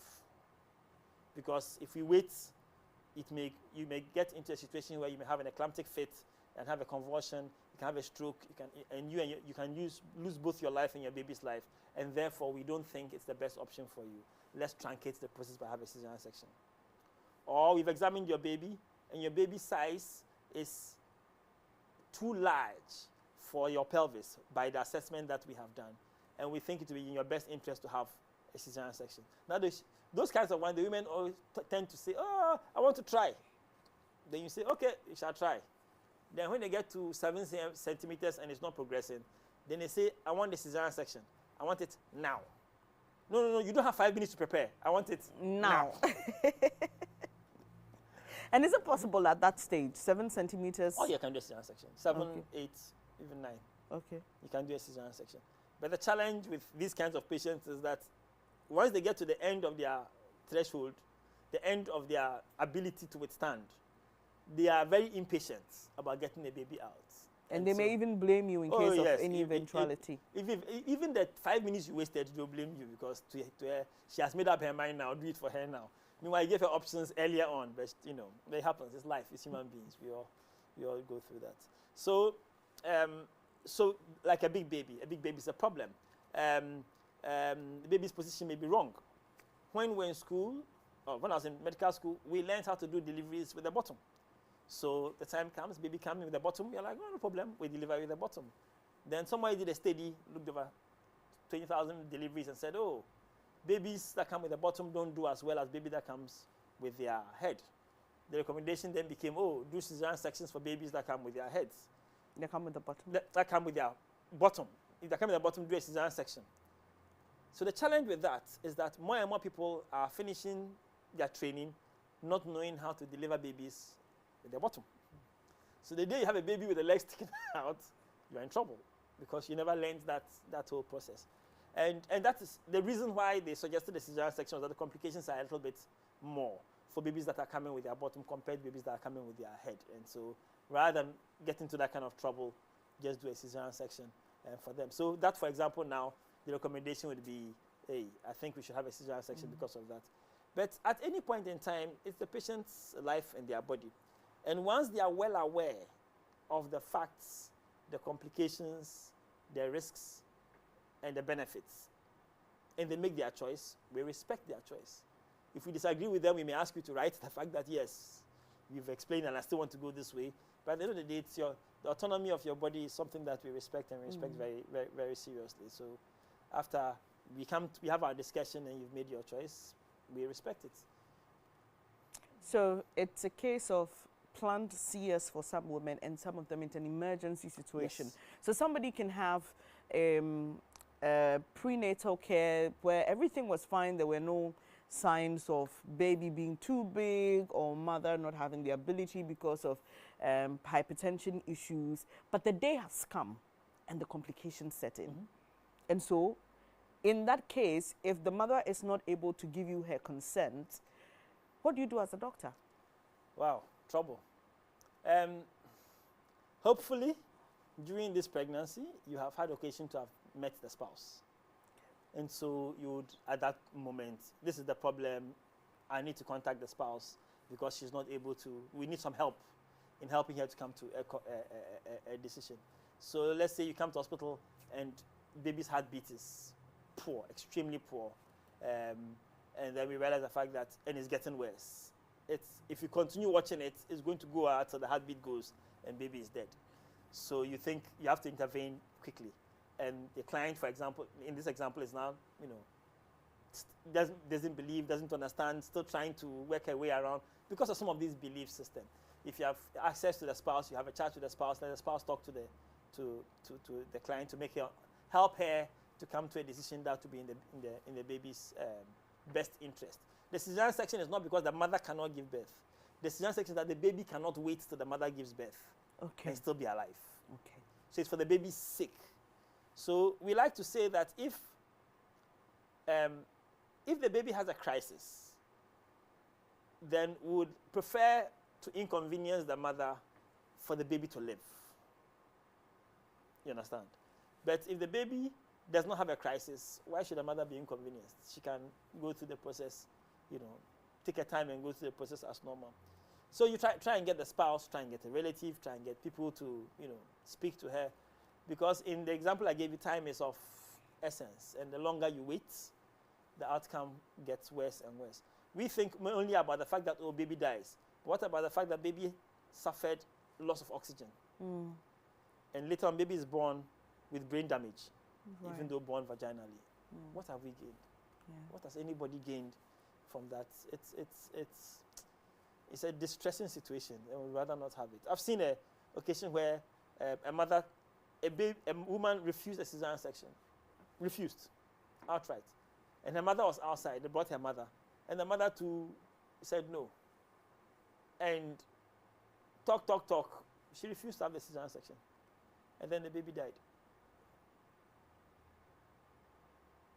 This was years ago when I was working in a public hospital. The baby died. Then the husband eventually came to visit and was told about the problem. And the woman's excuse for not having the surgery was that she said they don't have money. And the husband came and said, no, I'm wealthy. I have money.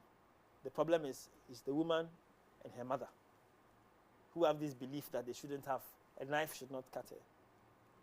But her story gets worse. The baby still didn't come. So you had to do the CS Not me, but somebody had to do a cesarean section for her eventually. What did you gain? It's a very painful experience. Everybody was heartbroken because this was unnecessary. Well, for those of you out there who still stigmatize people who have decided to have a cesarean session for whatever reason best known to them, I hope you learn something from this and you realize that there's absolutely no point in stigmatizing women, especially if they have to go through this and they choose to go through it, whether it's planned, whether it's an emergency. All we need, like Doctor said, is for mother and baby to be hale and hearty. There is a lot to talk about when it comes to delivery, and Doc and I will be back to finish that up.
Thank you so much for staying on The Baby Doctor with me, Bernice Abubedulansa. Today, our topic for discussion is delivery. I'm sure you've learned so much from Dr. Paddy Ayete, and he is with Elemas Health. He has so many years of experience, so much knowledge to share with us, and we are always grateful to have him here on The Baby Doctor. So, Doc, we're talking about cesarean section and natural, well, not natural because, I mean, vaginal delivery. But there are, even though there are certain things that women of the older generation do to sometimes make the process complicated for younger women who are trying to, you know, go through the process. Like you mentioned, a mother and her daughter insisting they won't have a cesarean, eventually the child dying, and eventually a cesarean happening. There are those who also have very good stories to tell of how their mothers coached them, especially through the pushing process. So someone says, my mom taught me how to do it, and in 3 pushes I was done. What are the things we need to know to help us have a successful delivery? Because sometimes it appears there's a knowledge gap, especially with the younger generation who try to discard everything that the older generation says because we feel like, oh, please, you're old school. I mean, let's do a thing. What are some of the things we need to know to help us, you know, go through this successfully? Labor is a marathon. It's not a sprint. So all that shouting that you were shouting when you're 3, 4, 5 centimeters, burning all your energy, you will need that energy when it comes to push. Pushing that baby out will be one of the hardest things that you ever do. When the time comes and you need to push, some people are lucky. The uterus contracts, the contractions are so strong, the baby comes out with an irresistible force. They are the lucky ones. Some other ones, they need to support the contractions for the baby to come out. So conserve your energy. There's really no advantage in all that shouting and screaming. I don't even think the shouting and screaming relieves your pain. So I don't quite get it, what they hope to gain by, apart from creating attention and causing a scene.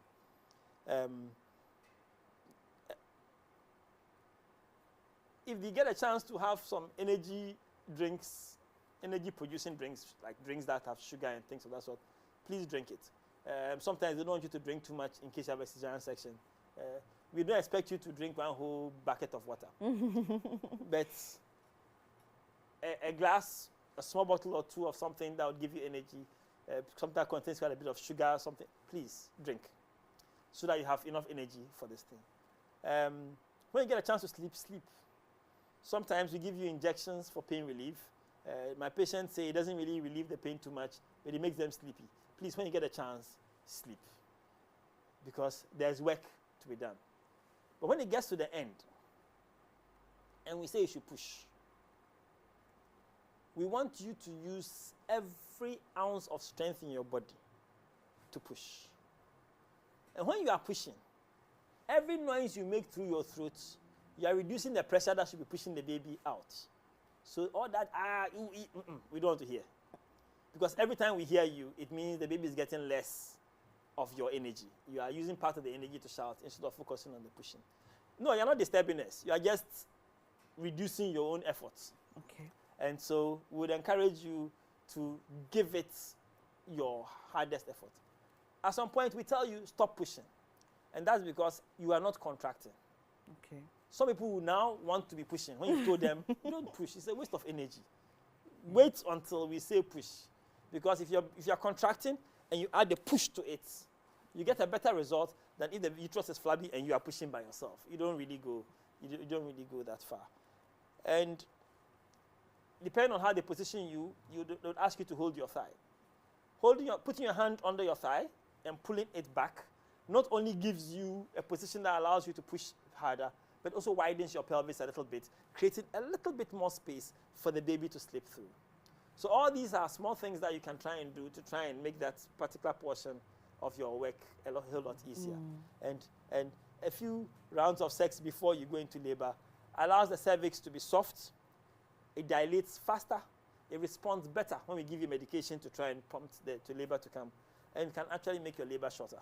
Okay, you heard it from Doc, not from me. So all you heard the old folks say is not a myth. At least that one is not. Doctors are encouraging you to have a lot more sex when your time is due. Yes. It's the sperm we need, though, not the long rounds. It's the sperm. Okay. So if it's going to do long rounds with no sperm, it's of no use to me. All right. We want more sperm. But Doc, is it the case, though, that when women are nearing their time, they actually don't want to have sex? Yes. So it's more of a chore than Yes. It is more of a chore at that particular point in time. But it's a necessity. Well, the same way that the woman didn't want to have sex, but when she decided she wants to have a child, she chased her husband for sex every day. That same method. Right. She should apply it at that time. Because I know women who are like, oh, what's for sex, dear? But when you want to have a baby, to call the man morning, afternoon, evening, doctor says you should have sex. The husband is tired first. Hey, doctor says you should have sex. Yeah. The woman she has the baby, then she switches up. Yeah. And Doc, I like the bit where you talk about pushing through the contraction because, well, I was coached, but that was a real shocker for me because that was a real shocker rather because that is extremely painful. Because my idea was when the pain subsides, then you rather push. It makes sense, right? But you have to push through the pain. And there are no words to describe that level of pain. But it takes your mind off the pain a little bit, doesn't it? Because then you're focused on the pushing. Right, you're right. All right. This delivery business is not a joke. And all the 9 months of prenatal care, all the medication, all the sleepless nights, this is where it culminates. And that's why Doc is here to give you the tips. And I hope you've learned something, especially on resting, right? Because it's important that you store up energy for, like Doc says, the journey ahead. Doc, in Ghana, there is a sad occurrence of maternal mortality. And sometimes when you hear the reasons, you just wonder if the story would have been different if certain decisions were taken earlier, or probably if the person was in a different jurisdiction. In your almost 2 decades of practicing, what have you found to be the reasons why women lose their lives in the process of giving life? It's always a sad situation when a woman loses her life. I mean, I was telling you earlier that I chose this profession because people don't die. So when somebody dies, it's a big, big, big deal. Where I come from is even a taboo to talk about it, that somebody went to give birth and died. It's not even discussed. It's that terrible. There are various problems that may contribute to this. Some start from the home and the community and in their community, and then the ability to access healthcare, then their ability at the healthcare point to decide that this is what you need, and this is where that service can be rendered. And if you get to that place, whether that service can be rendered at that particular place. So we've got people who have got a crisis at home, and then the decision that, okay, let us go to the hospital, often doesn't come early enough. And because husband is not home, there's no money, there's nobody to take her there, all that kind of stuff. Some people travel long distances to get to the hospital, so by the time they get to the hospital, that delay has resulted in the situation getting worse. You get to your nearest hospital, and the treatment, they either delay in discovering that this is the care that you need and therefore putting the intervention in place, or they are not capable of providing that service and they discover it early enough and now say, oh, you need to go to the big hospital. So then you travel a longer distance through sometimes bad roads, across a canoe, water, bridge has flooded, all that kind of circumstances. Now that it's raining, for instance, we have more of such problems. Till you get to the bigger hospital. The bigger hospital may be overcrowded and may have other emergencies before you got there. So by the time it gets to your turn, it becomes, every time you come out of theater, you're looking as to who is in the worst condition. Let me take that one. Who is in the worst condition? Take that one. If you're not fortunate and you're not in the worst condition, you keep going back and back until you become a crisis, and then yours may not work out. And then there are problems with resources. Blood is an issue. I have learned to operate without needing blood, because I realized that you don't always get blood when you need it. So you have to figure out a way to do your surgeries in a manner that will ensure that you don't need blood. So I rarely transfuse patients. But that is because I have learned to do my best not to require it. And occasionally, you've got a patient who you've done surgery for and her blood is not clotting. And therefore, you need a lot of blood. When recently the former prime minister was shot, and they got him like 100 units of blood, we're looking at each other and wondering, where can I get 100 units of blood for one patient in Ghana? In her blood group, 100 units. It's going to be tough. So those are the kind of challenges that one faces. And we are, a lot of times we are, even when you get to the center and they are able trying to save your life, they're also thinking of how to save her fertility. When sometimes you should just decide that this person retire, she should go on retirement. And that ability to take that decision early that she needs retirement rather than let me try and save it. All these things. And that's taking out the whole woman. Yeah, take out the uterus. Oh, take out, at some point, you see, with experience and seeing the calamities that occur for inadequate this and inadequate that, you realize that sometimes the best thing to do is take out the uterus. Remove the cause of the bleeding. Let her live. Yes, she may insult you tomorrow, but she'll be alive to insult you. I like that. And for me, I'll take that any day. Mm. But there are also stories of women who, I had one recently, of a doctor. I understand that she used the IVF process, conceived, you know, went through the process, gave birth beautifully. Vitals were checked, she was okay, BP was normal, everything, temperature. Before they realized, this lady goes into some sort of fit or seizure, and within minutes she's gone. What leads to that? I don't have the specifics of that case, but if you say fit or seizure, there's something we call postpartum eclampsia. I cannot say specifically that's what happened in this obviously. case, but I can give you an example. So eclampsia is when your blood pressure goes up to a certain extent that it causes you to have a seizure. Now, when you have the seizure before pregnancy, before delivery, and you have a seizure after delivery, the seizure after delivery is even worse than the seizure before delivery. The consequences of the one after is worse than the one before delivery. And sometimes you check the blood pressure, it is normal. Everything is normal, or it appears to be normal. And the blood pressure starts rising on your blind side. It may not be a gradual process so that by the time you check it again, you understand? Or if it be hovering around borderline, just below borderline, then it goes up. And then before you are aware, it has gone up so high to the extent that she has the seizure.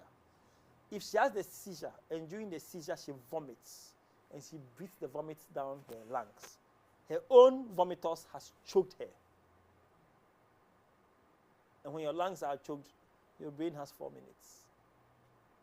And then brain goes, and everything else follows. So it's possible that everything seems okay, blood pressure goes up, and it just goes pine, poorly immediately after that. So that, in this case, for example, something that could have happened. Or when she had the seizure, the way the blood pressure went up, the seizure, in addition to the blood pressure, caused blood vessels to burst in her brain. She had a stroke. But the place the blood vessel burst was a very, very critical part of the brain. Not like it takes away your speech or your left side, but the part that controls everything. You die. It is a tough journey for a lot of women, but Doc, some of the unfortunate incidents happen to the babies as well.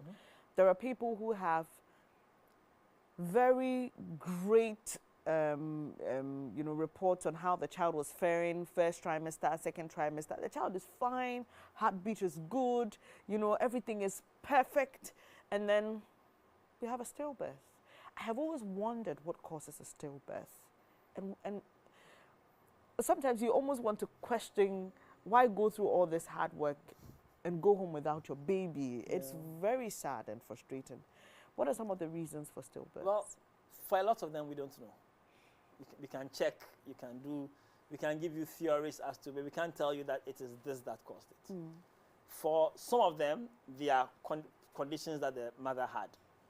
So if the mother is hypertensive, for instance, they can have stillbirths. Some of them would have, if the hypertension is poorly controlled or there are difficulties in controlling it or it's quite chronic, it can cause the baby to be small in size, a smaller placenta, small nourishment. Baby grows, it's not growing as well. The trick is, how do you know when to deliver? So you're trying to manage it to avoid prematurity, and one day the placenta just says, I'm not going to work anymore. Baby is dead. We've got people who are diabetics. Diabetics are notorious for unexplained fetal deaths at near term. Everything can be going okay. Then one day, heartbeat is gone. So these two conditions, at least we know the mother had something that these are related to. But there have been patients that we can't find a cause. There's a lady who everything was doing okay. Then around, let's say 35, 36 weeks, the placenta separated from the wall. You check her blood pressure is normal. Usually that happens due to blood pressure issues. But she had a normal blood pressure. But the placenta separated from the wall. And so the baby wasn't getting oxygen because now there's a gap. The placenta is no longer getting blood to take the oxygen and give to the baby. Baby basically lacked oxygen and died. But doc, are there ways as a mother you can tell if there's something happening to my baby, right? Yeah, so that, you know, we can avoid some of these things. Okay, so every mother should know how her baby behaves. And a mother who is observant will tell you, when I drink Coke, this is how it behaves. When I drink tea with plenty of sugar, if I eat ice cream, this is how it behaves. If I eat yam, this is how it behaves. So any mother who is observant tends to know how the baby behaves. By the way, the Coke is plenty of sugar, so then the baby gets hyperactive. Reasons why you shouldn't give Coke to your young children, especially in the evenings. Otherwise, you won't sleep. It's the biggest mistake you can make. Sleepless nights. Oh, you and the baby, you all stay awake that night. Their energy level becomes Superman level. So, but, you know, a mother should be able to tell how the baby behaves based on what you are going through. When your heart rate goes up, the baby's heart rate too goes up. It kind of reflects some of these things. So if your baby normally behaves in a particular way and you notice a change, please give your doctor a call. Pass by. Let them just check your baby for you. Because there have been patients who have said, I've not felt my baby moving today like I normally feel. They come to the hospital and you check and the heartbeat is really slow. In other words, you caught the heartbeat before it went. Yeah. These are the ones that you want to get them into theater within an hour and taking that baby out. If you can do it in 20 minutes, you'll be happy. Rush to theater, take that baby out because you are trying to take it out before the heart eventually stops. And those babies like that have been saved and came out very normal. No damage or anything. But that's because they were caught before they went, only because the mother was vigilant. Then there are some mothers too who come and see you, and when you ask them, when was the last time you felt the baby moving? They say 4 days ago. Then they say, why didn't you come to hospital? Oh, I was waiting till my next appointment. So, in fact, I only came today because I saw some blood, so I was wondering why. That's why I came. But she hasn't felt a baby for 4 days. And it was all right with her. There's something we call a kick count, which is a chart that we tell you to keep. And you count from when the time you start counting, how much time does it take you to get 10 kicks? And if you know your average, that is within 4 hours, I get 10 kicks. Then you know that the day in 4 hours, you've gotten 6. Something is not right.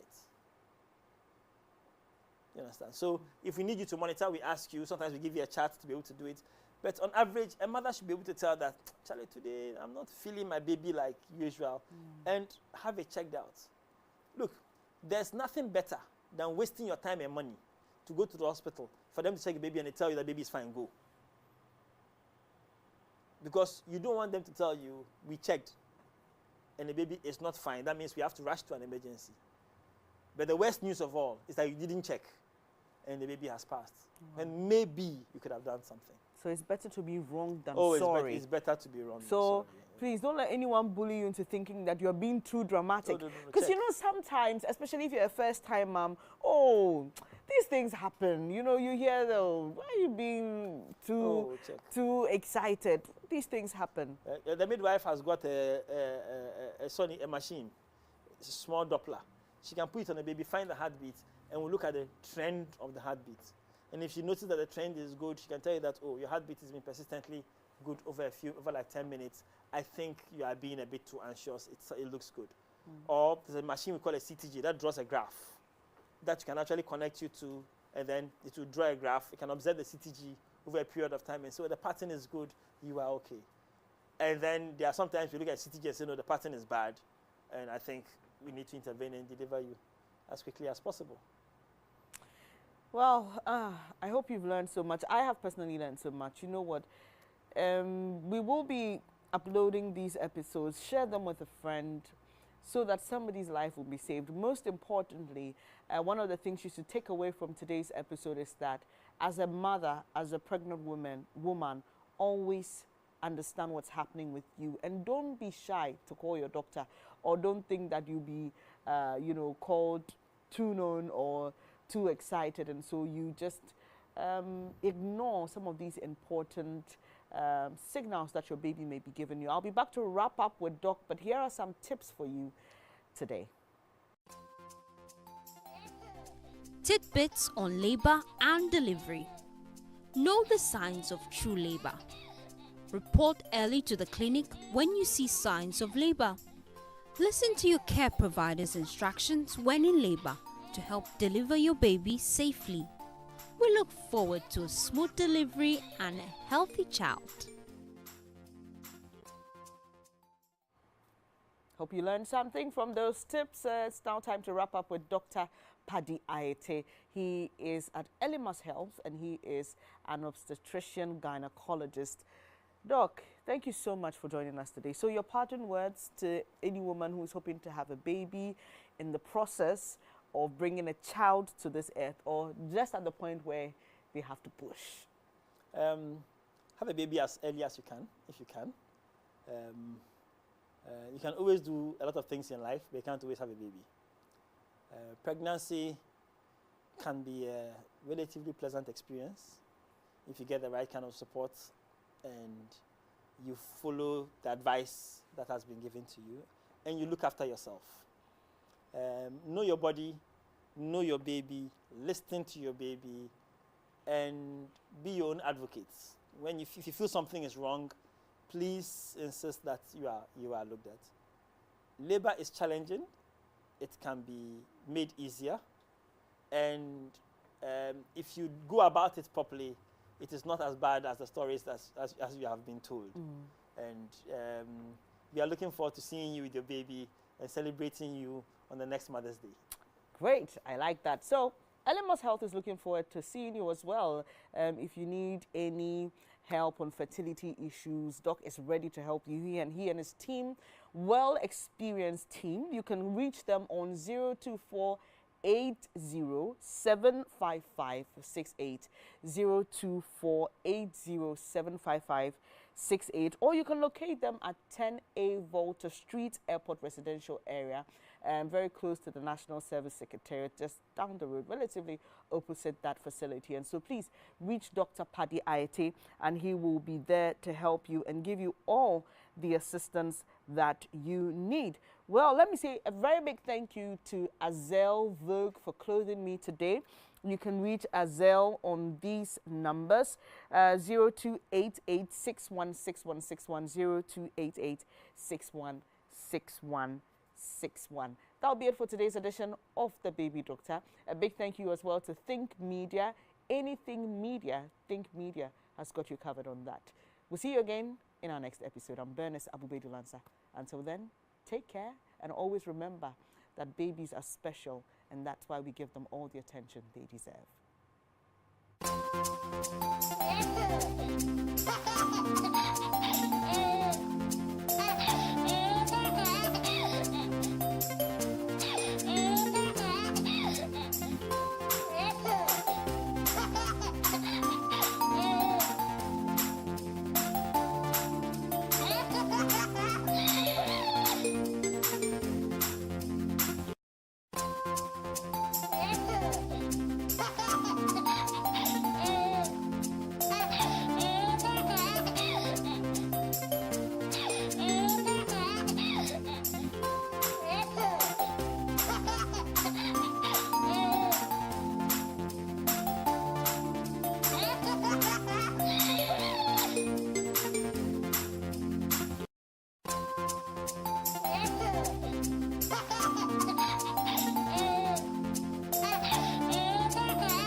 December in Ghana is something that a lot of people look forward to, especially diasporans. Well, recently there was a news about the visa waiver where there'll be a visa on arrival, and also most importantly, GTA released the list, or let me say the full activities for this December. Today, I'm here with the CEO of the Ghana Tourism Authority, Akwesi Achiman, to help us know about what we expect in this December.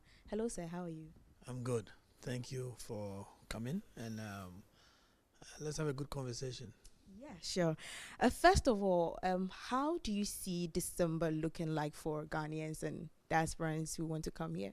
Yeah, it looks good. I mean, we've been through this process before, but this year I think it's coming together nicely. I mean, all our various stakeholders have been aligned with us correctly. I mean, the Ghana Police Service, National Security, our operators, the hoteliers, the car rentals, the restaurant owners, the traditional caterers. Everybody seems to be aligned with what we are trying to do, how we're trying to position the country, and how we want to work together to make sure that not just visitors coming into Ghana, but everybody has a good time this Christmas. And so we've lined up a tall list of events that have been endorsed, cutting across cultural events, parties, clubs, concerts, tours, heritage activities, kids programs, and everything. I believe that everybody will have something to do, and we will all enjoy ourselves this Christmas. We'll pour money into the system. I mean, tourism drives the economy in so many ways, from car rentals, from airlines, from hotels, and everything that everybody does. You will see that it touches on some level of the tourism and hospitality industry. So we are excited that we are building to a level where this December Engage program is sustained. I mean, we started this in 2019, and so this is the 5th year. I mean, had it not been for COVID, we probably would be far ahead of what we had now. But I believe that the numbers that are coming in are good. The fact that we have all these processes that people have submitted themselves to get endorsed is also a testament to how far we've come. So we look forward to December, a very good December. Okay, now looking forward to a very good December. Earlier, that was some few weeks ago, the Finance Minister talked about the fact that they're beefing up security when it comes to the event. How is that looking? Have you seen any preparations towards that too? Because last year, I can't remember, I was personally at one of the events where it had to be halted because of security reasons. So what are we expecting this year? It just matters, they say, proper preparation prevents poor performance. And so we've been very much engaged with all the security agencies under the auspices of the Ministry of National Security and the National Security Coordinator. The Ghana Police Service has also taken a lead. We've had 2 meetings with the IGP himself sitting in, where he's shown us some of the things that the police service are putting in place to ensure that we have incident-free activities. He's also advised all event organizers to at least put together a security plan, which would then be submitted to both National Security and the Ghana Police Service, so that we can know the requirements of each event and how the deployment will be done. I mean, given all that we have done, given the fact that we have had extensive engagements and understanding from all the event organizers, I'm sure that what happened in a few cases last year will not happen again, where you don't have adequate security. I think event organizers have also been prompted to plan adequately in terms of the carrying capacity of the venues that they have hired, making sure that at least they have their own primary security architecture in place, which then will be submitted to the security experts for beef up. The assemblies are also on board. We've engaged with the Ministry of Local Government, Ministry of Interior, Ministry of Information, Ministry of Youth and Sports, and the Ministry of Finance on how we can work together. I mean, we believe that a lot of the activities are going to drive the economy. And so we need to be sure that all the things that are needed, lights in communities, sanitation issues are dealt with and all that. So I believe what we have done is a step in the right direction, and given all the assurances that we have been given, and given the work that has gone in terms of engagement also with the operators, we will have a good time, and I believe that it will be incident-free for the most part. Okay. Well, earlier you're talking about the fact that we have a lot of people who will be trooping in for the December activities. Especially taking into consideration that we have the visa on arrival. Can you explain more or expand the conversation on the visa on arrival for us?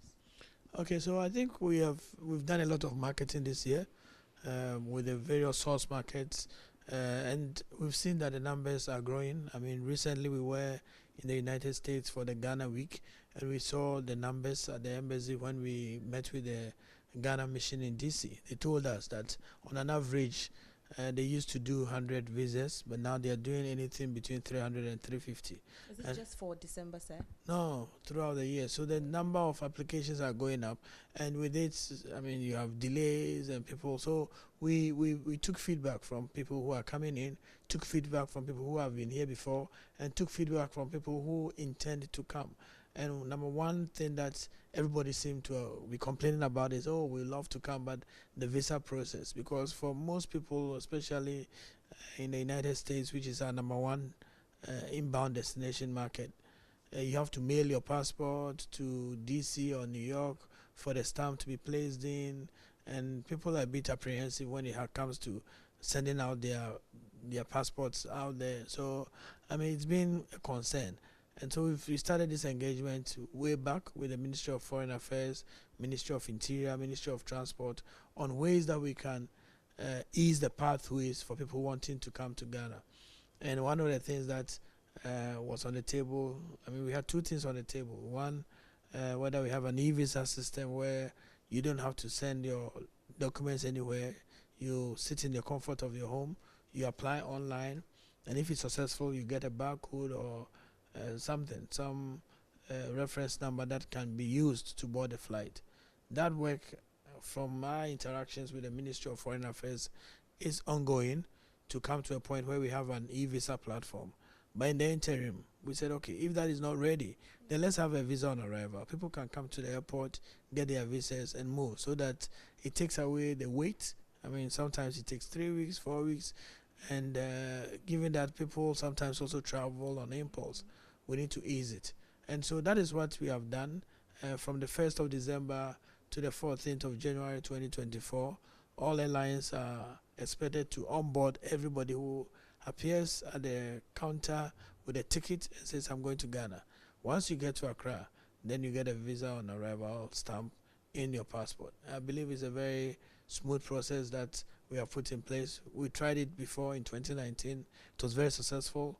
Last year it was done, but at the very tail end of December. And so it didn't get the impact that we were expecting. But this time, given that we have announced much, much earlier, and the fact that it's for 46 days, we believe that more people are going to take advantage of that. Already the airlines are telling us that their flights are filling up quite well. The hotels are telling us that the occupancy rates are going up in terms of the December period. And so we believe that as we keep doing these things, more airlines will come in, more investors will put their money into the hospitality sector, and then generally create the jobs that we need for our youth. Now, before we end, most of the times people have this mentality that the December in Ghana activities are sort of centralized, that if they don't probably travel to Kumasi or Accra, they don't really get the feel of most of the December in Ghana activities. How true is this, or maybe it can be false? I think it's partially true, though, because we do not organize the events. We facilitate and endorse. And so we open up a platform for people wanting to organize events to come in and get the state to endorse it through a process. And so if the events are not coming from other places, because the event organizers are either not organizing events there, or they don't feel that they want to be at the national level. This year we went out of our way to engage a lot of the event organizers, and so unlike previous editions, this is the first time that we would say we've covered almost every region in the country. But obviously, the bulk is still in Accra. You have more events in Accra because, I mean, the population here, the spending power here, the facilities here, the venues here, and all that. But I mean, if you take a place like the Western region, you have so many events lined up. Central region, so many events. Ashanti, Northern region, for the first time we have more than 3 events lined up. You have in Navrongo and other places. So, I mean, I think I still say that December GH is work in progress. So it's not centralized. It's not centralized, but the bulk is still in Accra, but it's not centralized. But I'm saying it's work in progress. We'll come to a point where maybe we'll have more events outside as we continue. And like I indicated, we are 5-1 because the COVID year, we didn't have December NGH the way we are having it now. And so I think we will get there. We'll get to a point where everybody in Ghana will feel that we have to do something in our communities. This year we have communities that have submitted homecomings, I mean, groups that have submitted their traditional festivals and all that. So I think we'll get there. We'll have a good, diverse portfolio of events and a good spread throughout the country. Sure. Now, do you think that earlier during your submission, one thing I heard you say was that the tourism industry is able to contribute much to the economy? Do you think we've done enough under your current leadership? You've done enough to contribute, because we keep talking about our economy declining, we keep borrowing, going to the IMF and all that. Do you think you've contributed your sector? Yes, we have. I mean, I believe that the numbers themselves show in terms of even investment into the industry. In 2017, we had just above 3,000 accommodation facilities registered and licensed. This year, we did 5,100 plus. So that should tell you the increase in the numbers of people coming into the industry, guest houses, budget hotels, restaurants that are opening up. So I think in times past, we have not treated tourism as a business. People have seen tourism as entertainment, culture, pleasure something. Yeah. No, but it's big business. I mean, if you look at the amount of investment in hotels that are going on now in the country, the number of new registrations that people are doing, the restaurants that are springing up all over, the fast food chains that are coming up all over, they are all within our industry. And so I always say that it's a low-hanging fruit, I mean, for us, because we have all the things that we need, the ingredients. We have the beachfronts, we have the waterfalls, we have the forest, we have the beauty, the nature of the people are nice, the warm hospitality of Ghanaians. So everything that we need to make tourism number one is here. What it means is that with a concerted effort, and I must say under this administration, the president himself has taken that bold leadership of driving tourism. I mean, he was the one who launched the Year of Return.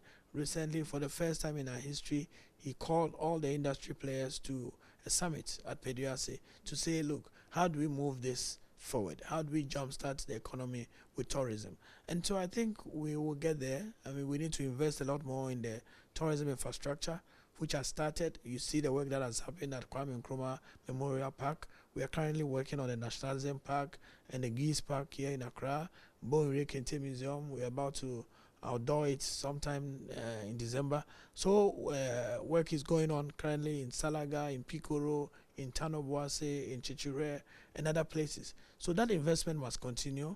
We need to drum home the benefits of tourism to the people. I mean, we have visitors coming here.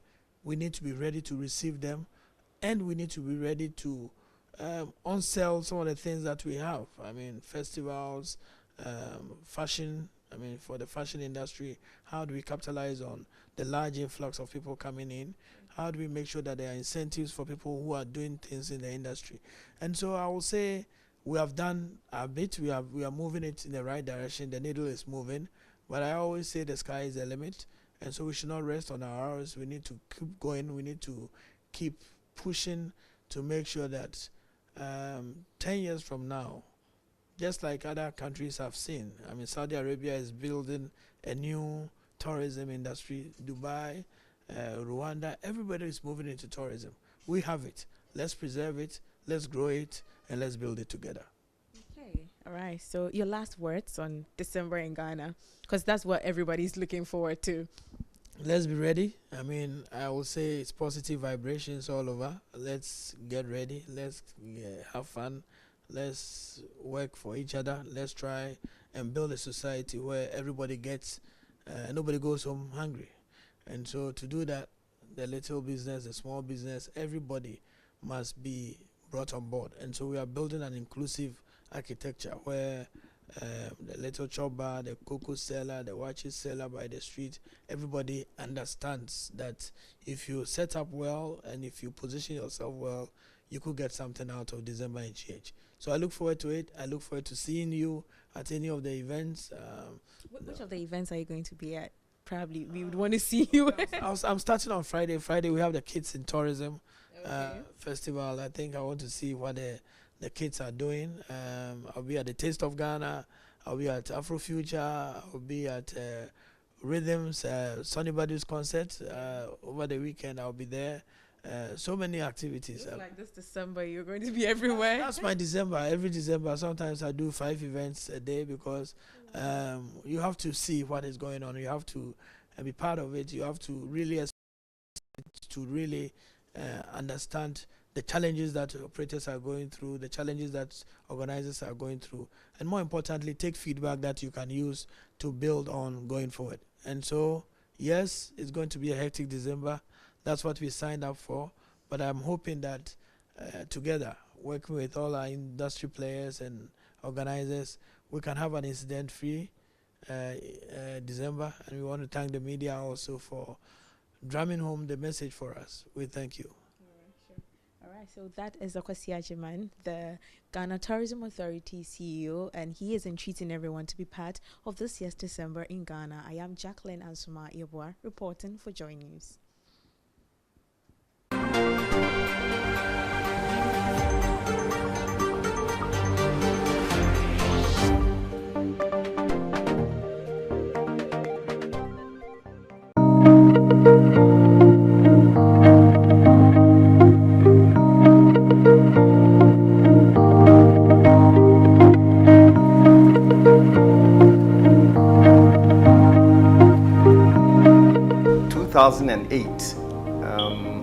The multimedia group launched an Educare fund, to help brilliant but needy students as part of our CSR activities to see them through school. We thought that we should be able to extend this support beyond the Educare fund.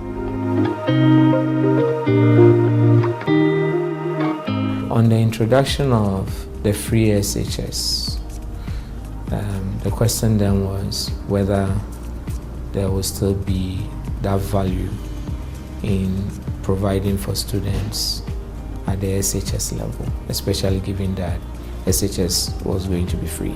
So if that money isn't going into supporting individual students, then there should be another way of still investing to benefit such students. The management and board of the Educare Fund decided to invest in a project that creates more access to educational content for students wherever they live.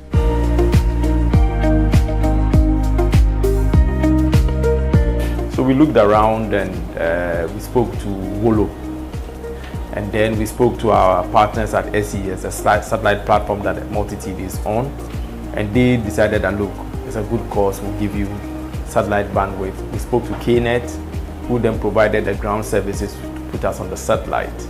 And so this match, then the three partners plus multimedia then began to put the plan together, and then in December 2019 we launched.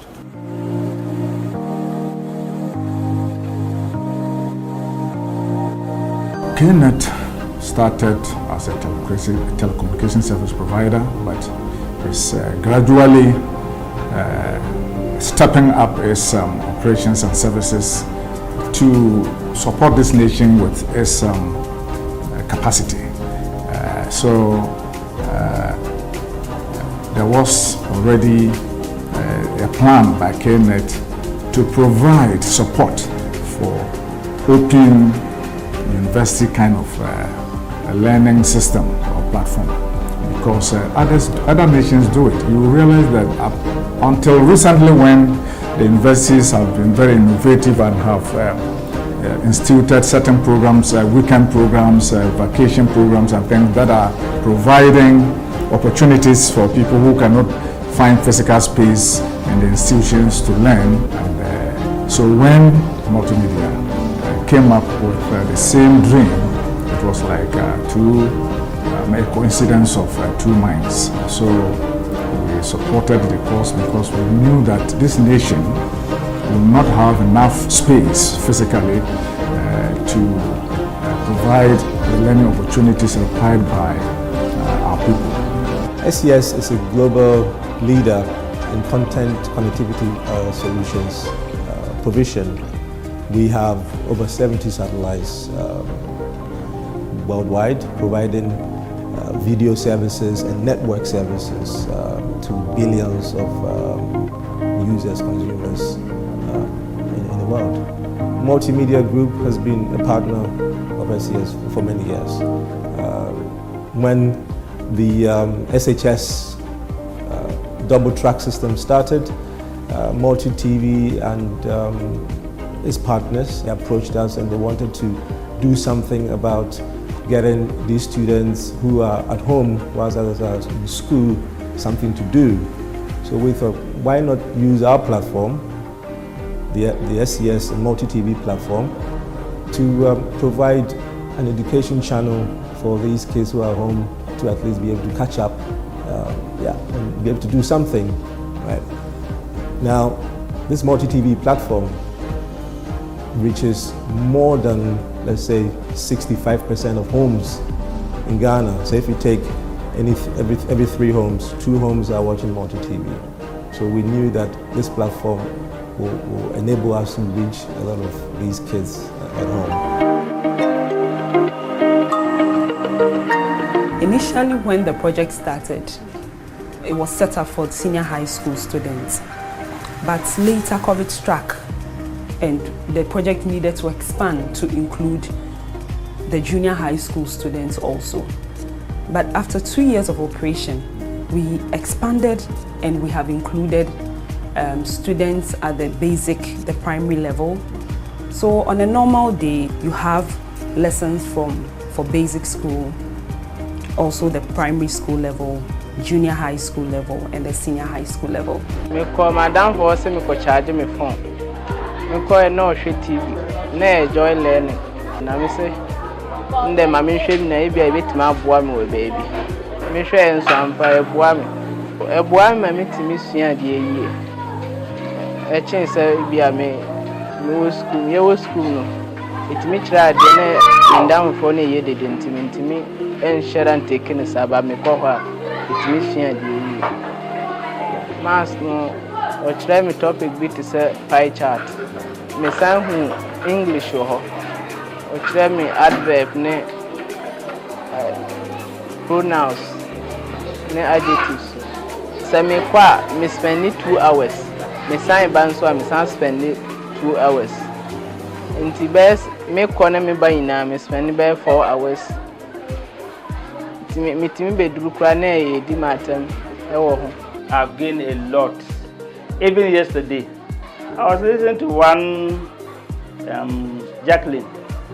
He was teaching English language, and the way he was expressing himself about literature, English literature, I heard a lot about it. I understood certain things that for a long time I've learned and I've forgotten. Globally, I would say it's one of the best way in education, because you can stay somewhere very far, then you have access in learning without the help of anybody. You can use Joy Learning alone to write your exams and pass.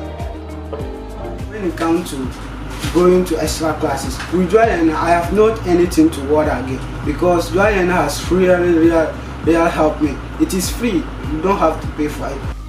I got to know more about the Joy Learning Essay Competition, and now I have won gifts like plug, books, t-shirts, and many more. So I would like to encourage everybody to also participate in the Joy Learning Essay Competition so that he or she can also win some of the gifts like the plug, books, and the t-shirt too. I wasn't good at maths, but Joy Learning helped me to do well at maths. When I go to school, it helped me to solve problems that my teacher will give me. Somehow, especially in other regions here, there is poverty.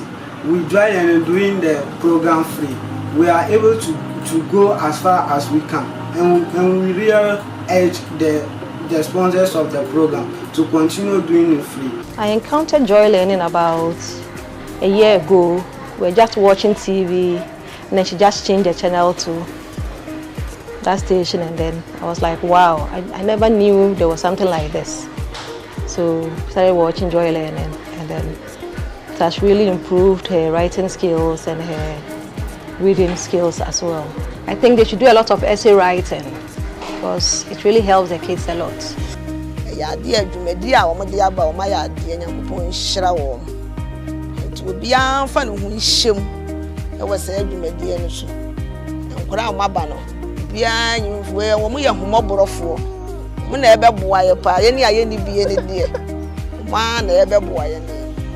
Encourage all parents to just let their children be watching Joy Channel, the e-learning. It improves their studies and also save costs of money. Because if you have to use money and pay your school fees, but when you are watching that one, you don't pay anything. You only get much more easier, you get learning easier, and everything goes smoothly. We want to continue doing this, but who knows? So we are going to support this initiative for as long as it takes. On top of that, we are also looking at a way of enhancing the service, maybe providing some content on demand. Right? So today, the service is what we call linear broadcasting. So the kids are watching what we broadcast, but it would be good for them to be able to perhaps at some point download or receive content specific to what they're learning at different times on any device anywhere, so they're not just stuck to a TV all the time. So this is something I would like to do in the future to help these kids.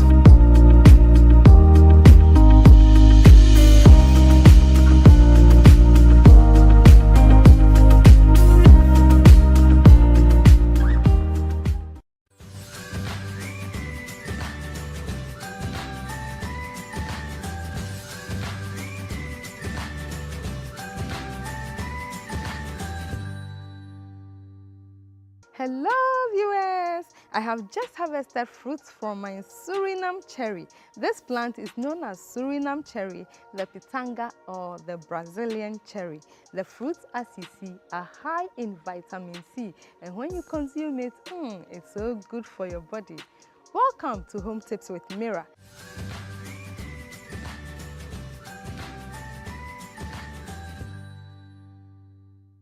If you want to be a home gardener, there are 3 basic questions that needs to be answered by you.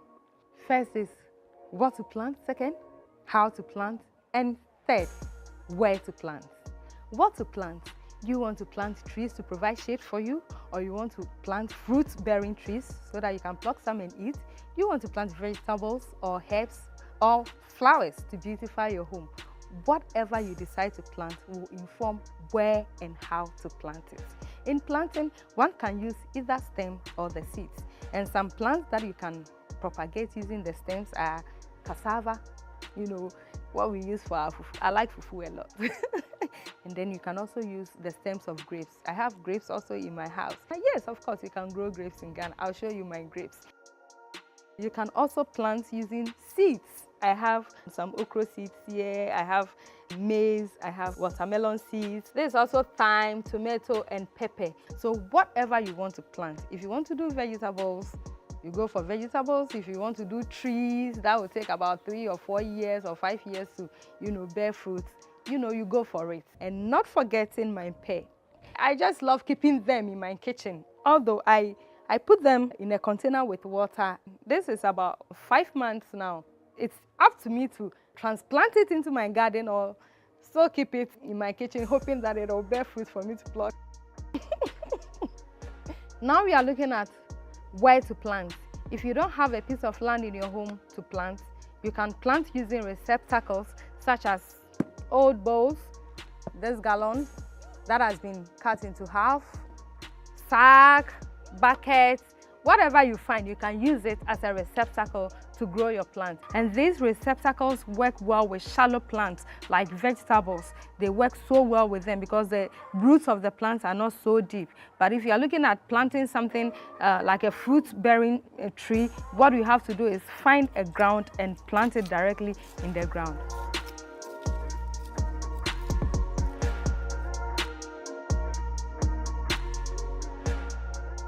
This is my cabbage farm. I have about 20 cabbage plants here.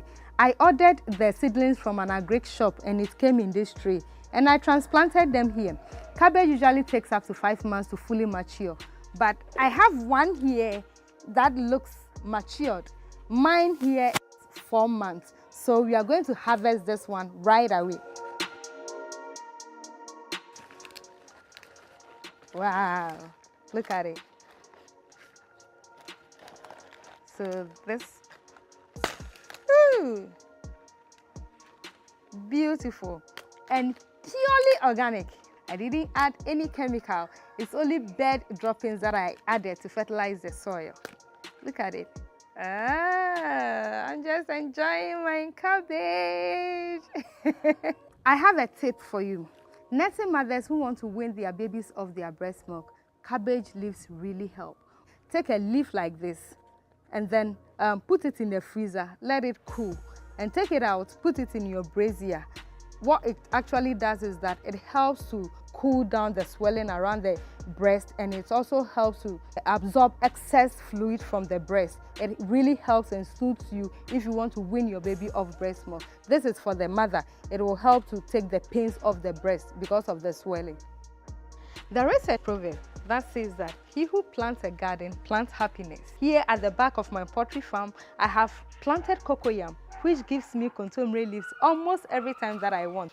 In home gardening, every space counts, so make use of every available space in your home. This is my mini potato farm as part of my home gardening practice.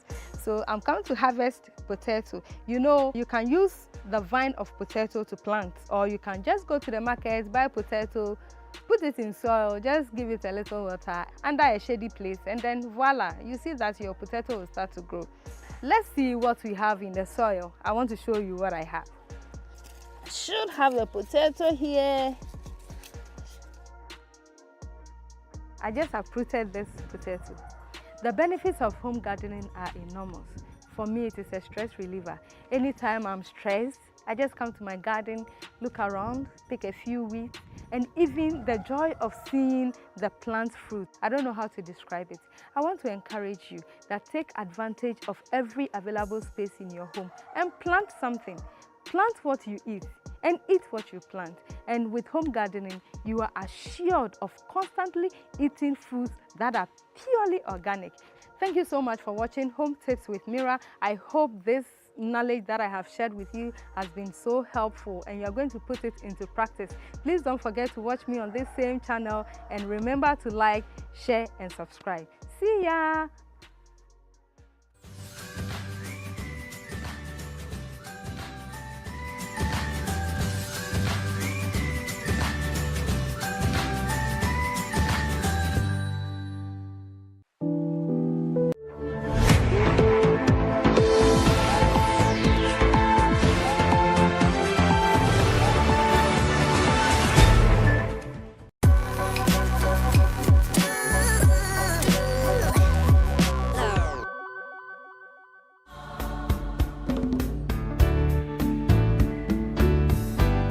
In the heart of Ghana's western region lies the vibrant and culturally rich township of Takoradi. With a history dating back to colonial times, this thriving city has become a melting pot of tradition and modernity. Takoradi's strategic locations and its reputation as an oil and gas hub have attracted both local and international businesses. We've seen remarkable growth in industries like shipping, logistics, and tourism, which have contributed to the town's economic prosperity. Takoradi was a hub of economic activity during the colonial era, facilitating trade between Ghana and the rest of the world. The remnants of that period, such as the old European architecture and the railways, still stands as a testament to our shared history. The Oil City proudly preserves its rich cultural heritage, evident in the captivating traditions that are passed down through generations. From colorful festival to the rhythmic beats of traditional drums, the township celebrates its history with great pride. Now, let's talk about sports and music.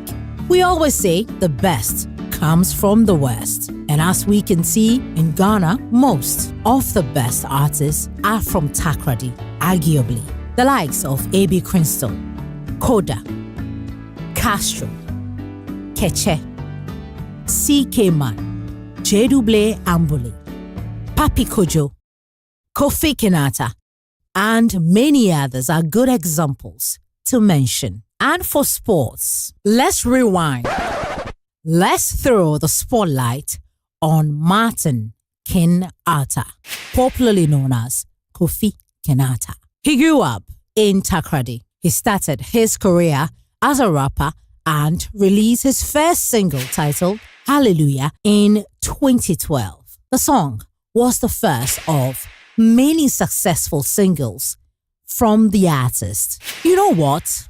Let's find out more from the man, Kofi Kinata. Oh, no problem, no problem. You also want chilling, no do. Also chilling, no dada. We'll continue one chilling, no problem, no problem. But a tight quantity, you're back as I.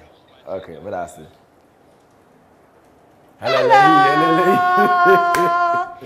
Ladies and gentlemen, Kofi Kinata. Hello. Oh, good to see you again. Thank you. Good What's to see cooking? You too. Am I late? What's you are that? not. You are not.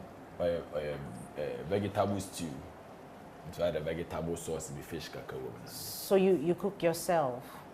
Is this what you do when you're not cooking music? Is this the reason why we don't have an album? Oh no, it's not a regular thing. Like, okay. I'm in Takoradi now, and you saw my friends, my team, everybody's here.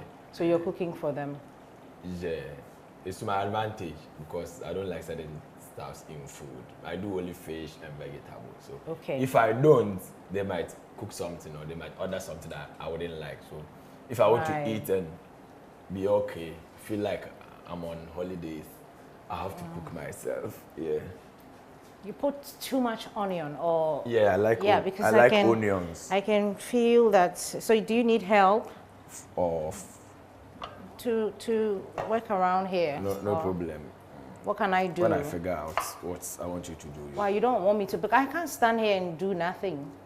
I'm here. I had a ball and a walk. I put 2 balls. Well, I can do something. I can wash this, but I haven't been here in a while. So just passing by to find out how you're doing. I know that you have a song out. And that song. If you come love. Yeah. I find a personal. Yeah, that's well, it's actually talking about what you're doing right now. Yeah. Winning book and Osam packaging. I should be the one doing the cooking right now. You were late. Let me find some. Oh, okay, that's the rice. Let me find something to do. But is this like your regular day in the house when you're not like doing music? In the house today.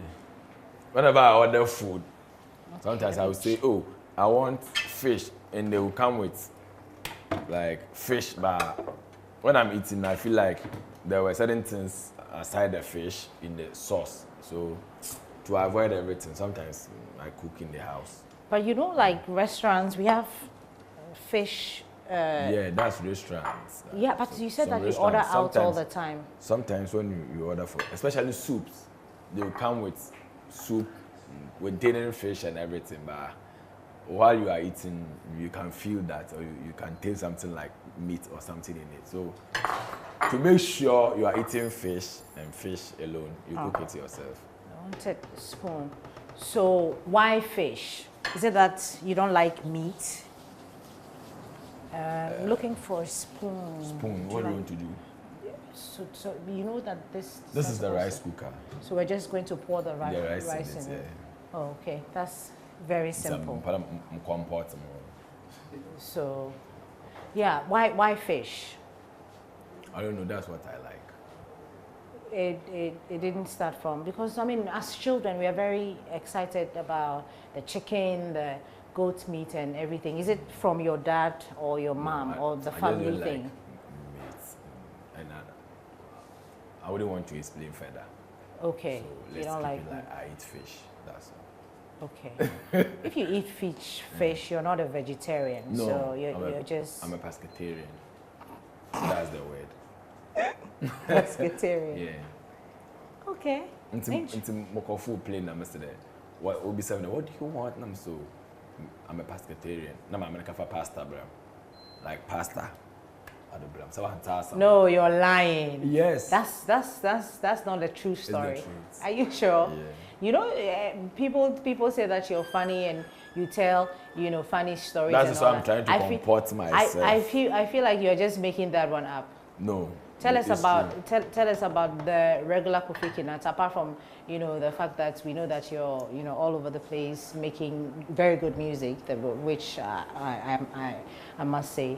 Tell us about the other side. You're trying to comport yourself, which is not good. I mean, I wouldn't want them to say, "Oh, you are funny," and they will forget about the main thing we are doing. Sometimes they will just laugh and forget about it. But this is you. I don't want anybody to laugh. I'm cooking. I'm in Takrade.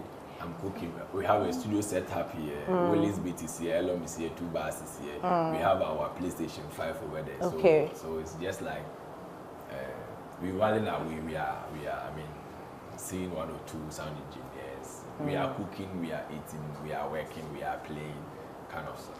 But how is life generally? So far, so good. Should we start the rice? Yeah. Do you wash your rice before you cook? Very, very. So we have to wash it. You don't have like a bigger bowl that I can. I'd wanted a bigger bowl. Let me pour it in. I don't think you have to pour all. Wait, so that's all. Baby kakaka.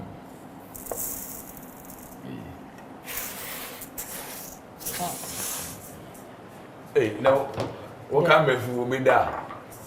Yeah, they'll eat some. Okay. Only breakfast and son, more made in November, madam. You sure? And they're all boys, yeah. Yeah. I am a boy. But see, it's true. Say I was spare or had it. Yeah. Your power bank or had it. Oh, that's your. You know, I was just wondering why, you know, you're doing that, because I know that your favorite is like beans. Yeah, for the camera. Okay, but that's his behind fault. the scene, I'm guessing. Yeah, vegetable is sauce. You need a new one. We'll be adding a career. So on a regular, how many times do you eat beans? Let me drop this in the trash. When it's available, yeah. When it's available. When it's available. Do you even make time to eat beans everywhere, though? No, that's why I love cooking them. And from some 1 or 2 trusted. Oh, you can pick that. I'm picking it. Okay, sure. Yeah. I can help you with that. You also. You also. I enjoy that. Good afternoon. Really interview small one in the okay. I'm a friend. What's it then? He's checking on you. And I'm the your case kakao your solving. How is he doing? How is your family? He's fine. Everybody is fine. Why you don't always talk about your family? Why is that? Is it your decision to keep them out? Because they don't do music. Okay. So I'm the only one doing music. Music. So when I'm talking about music, fine. But maybe if they want to talk about families, if they have a program that they talk about families, maybe. But singing, I don't think we are talking about families. No, but moreover, I would like to keep them in private. That's what I meant, because obviously it doesn't have to be like a family program. Yeah. I noticed that you don't always talk about them.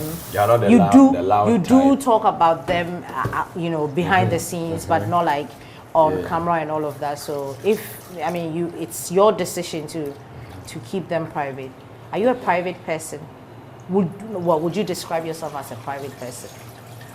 As in? You know, you don't want your business out there, just what you're doing.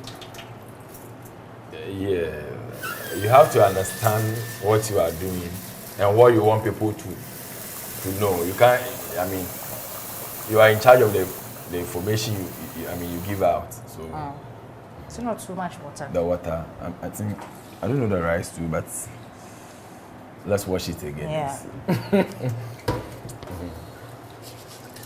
I don't think during interviews people are forced to say certain things. Some people come and say, "Oh, I was forced to say this. I didn't want to say this," and I haven't seen any interviewer putting gun on somebody to say something. So when they ask you, it's not a courtroom. Even courtroom people don't say everything. So when they ask you something you don't feel comfortable, I don't think you have to answer. Okay. Yeah. Right. I understand. I think this is better. You should clean it. You should clean because you're putting it in there. It has to be. How is your stew doing? That's cooking man and masana. I had a feet. Oh, that's your stew is doing really. My stew is stewing. Yeah, it's smelling really good. Let's cook and the chili. I say the way more different sauce.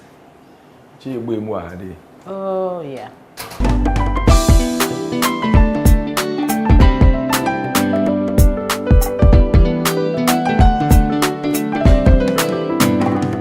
Well, I'm cooking with the Kinata, and well, it's a privilege.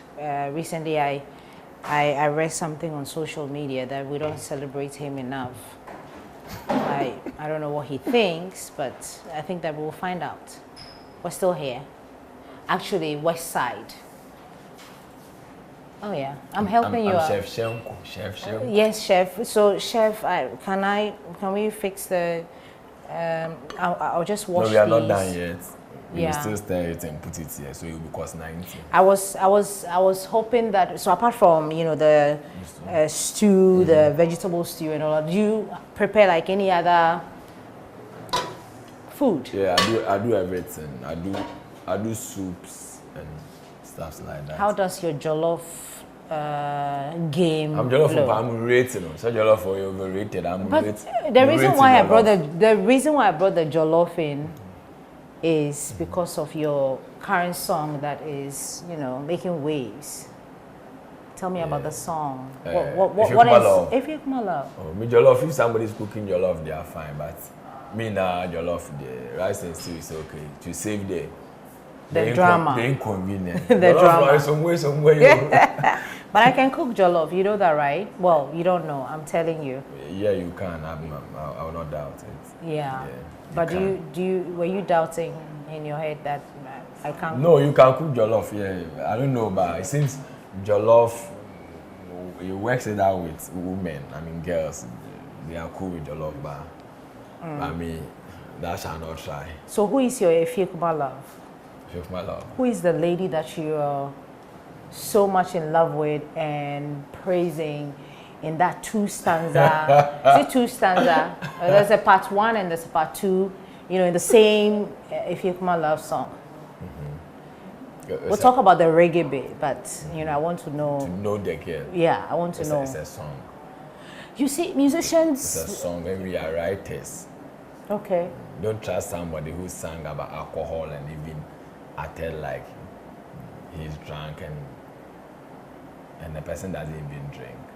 So it's acting, and you know, whenever there's a topic or there's something that you want to write about, you make sure you go inside the character, be the character, put yourself in the character's shoe, go all out. That's how come people will look at it and be like, oh, this boy there, that's how he is. But sometimes we are just playing according to the character. But people inspire you, right? If my love. Yeah, people or somebody's story might inspire. We've been dating before. We are boys. We have girlfriends before and things like that. And when you say you should talk about love, you can have one or two experiences to talk about. Right. Yeah. Or you guess in Yana or fear women. Some two are very good, very great. They can combine. They have the brains, they have the kitchen skill and everything. So I was praising a unique African woman, right. Obasama. Right. Atasa. Obasama. And you know, sometimes I'm not like a very good musician. Well, I'm not a musician, so I cannot tell how, you know, the writing process goes, and you know, the beats. I see your friends, all the beat makers, you know, out there, the arrangement of the song. You know, it's you're thinking about it and you can't even think. How does that like work when it comes to like the Fiekuma love, for instance, because this is what we're talking about? Constant practice. Okay. Constant practice. Like, I don't think your first time you started interview that was how. This is how you were interviewing. You saw my first interview. No, I didn't. You didn't. No. Well, yeah. So as you do it, consistency. Yeah. You learn some one or two. So our like previous songs weren't like that, but you learn your mistakes. People advise you, you look at what people are doing, then you do your mistakes, you do your homeworks. But it's a whole. The process is very. I love the song. I enjoy the process. Creating the song. I don't even enjoy the end product, but sometimes the process, like how you created the song. Right. Yeah. How did we create this one? This one. Because the video, and a lot of people were talking about the fact that the video wasn't shot in a Fiekuma and all of that. You shot it outside the country. So those are also the process that you went through creating this masterpiece. No, I already had the song on my phone. Okay. You record on your phone? Like I had a rough sketch on my phone. Even when I was shooting the video, the song wasn't complete. Yeah, we went to South Africa to shoot a video for a song and another song. Right. We went there, and the place that we booked, it was like a video studio, big one. The place that we booked, it was booked by some people. So we were to, wait for like 3 days. Then the director was like, the director is Babs direction. He was like, I've seen this place, it's nice. I said, okay, I have this song here. I know it wasn't something that we planned, but let's see. So he listened to the song and he was okay. How many songs do you have? How many songs do you have that we have no idea of? Because from what you're talking about, the song was sitting there somewhere, rough sketch. Then somebody decided that, okay, let's do something, and you have a song. I played like 4 songs, and it was like, okay, let's shoot a reggae video. And the guy that shot the video, he was a friend that we just met there. So we explained the concept, and he loved the song. He said we should wait for her. She's going to bring her clothes. Then he came with that reggae thing and the skating shoe. It was a vibe. Then we shot it. Okay, so did that particular friend inspire the reggae? No, the song was a reggae song already. Why reggae though? This time. Why not reggae? People are asking because we know that, the typical Kofi Kinata. We want to take Black Rasta's job. Reggae is African. Right. Reggae is something African, I enjoy reggae music. I love reggae music. I love good sound, and they always have a good sound. They have concepts, they have content. So I listen to reggae a lot. I wanted to do something like that, like some reggae. What do you make of the reception that you got? Let me clear this please for the song. For you. Yeah, the reception. Why are you clearing it? You don't want me to clear it for you? No problem. So listen to Petit Bono, Okay. But you know, as a woman, you just don't want to stand there and not do anything. I can see that. So me uncle hotel. My friend took his mother to the hotel, and my friend was sleeping at dawn, like 4:30. Somebody was sweeping. My friend, who is sweeping at this time? He woke up and he was the mother. The mother was sweeping. Uncle we are quite farmer. Hotel besi say walk about 5. Why the down? I'm a family. I'm pray. She's fond of that. Like okay, so you're fond of working no, cooking me, alone? Cooking is not my hobby. But I don't like cooking, but I have to cook because I wouldn't want to buy something outside that will have stuff that I don't eat. So when I have time and I'm free, I cook what I want to eat. And you're free. Now that you're free and your friends are all over the place, can we visit? So we have a lot of activities today. Yeah, tell me. So I'll be cooking. Which you're already doing. The rice is almost done. Gigi. I cooked this rice. I cooked this rice. It's okay. Take the credit. Thank you. Oh, wait. It's just rice cooker. Rice cooker, baby. I'm putting her. I said morning also. Some kind of one in soon, but it's okay. In soon, Mr. Yeah, so that the vapor will cook it. I said monodos, and they are those in here now. Yeah. I'm almost done. Oh, that's whoosh. Me.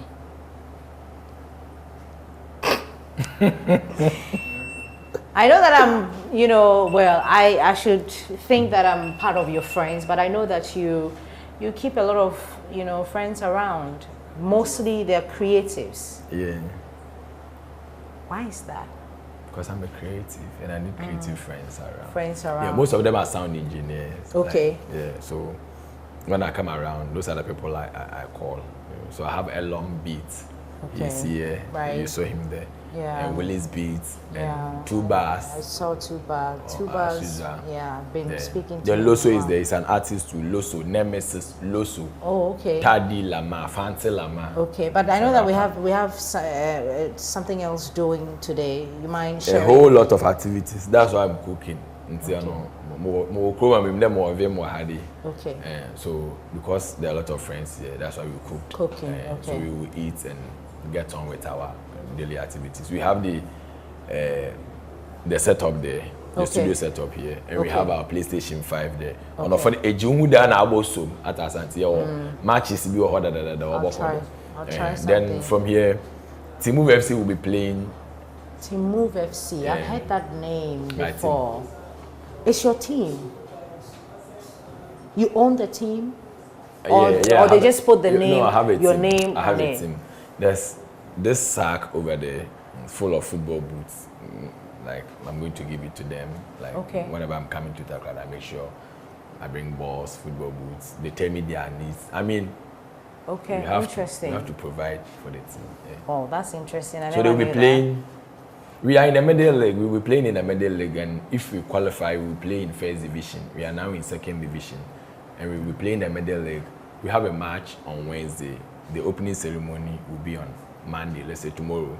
Okay. And our match is on Wednesday, so I'm trying to stay behind so I can go and watch them play. Yeah. So they'll be playing this afternoon on the Fiokma Astro Turf. So I'll be going there. If you are interested, we can go. I am definitely interested. But how many people do you think know that you own this? Yeah.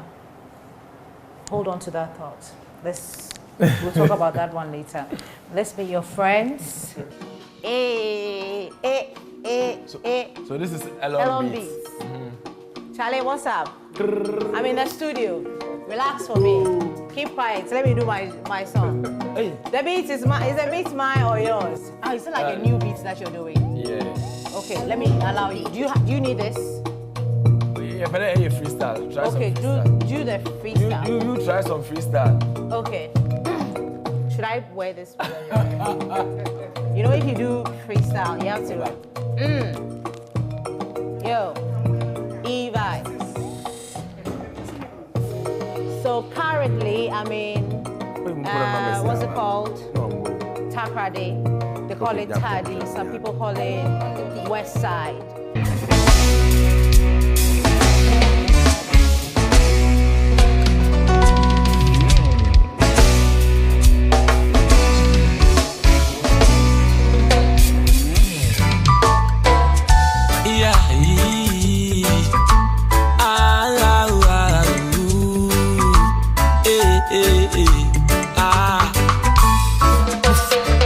You should see music as an investment. You can't get the results right now. When you do fast food music, it will be consumed fast, and that is it. So it's more or less like an investment. You need to work, build upon it, invest, and they will yield some other time or some days to come, some years to come. So you don't look for results right now, and you have to have in mind that whatever you put in, that's what you are going to get. Creating the song, I don't even enjoy the end product, but sometimes the process, like how you created the song.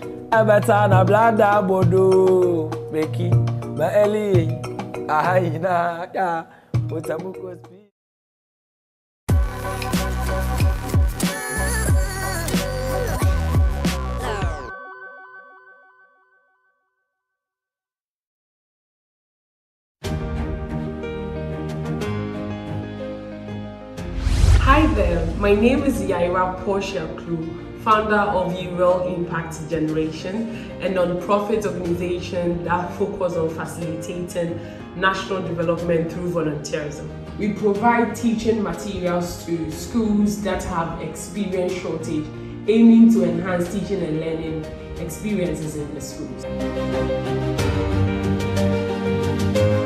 My motivation started during my time at the university when I realized that people were not interested in active national building.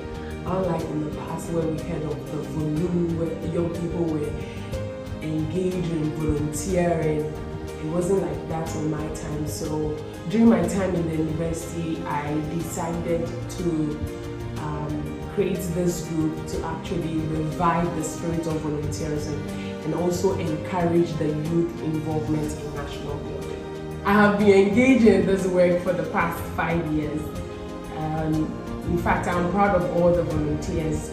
We started with 20 volunteers, and today I am proud to say that Real Impact Generation has 1,500 volunteers nationwide from the University of Ghana, KNUST, Ho Technical University, Kufuridia Technical University, and Limba.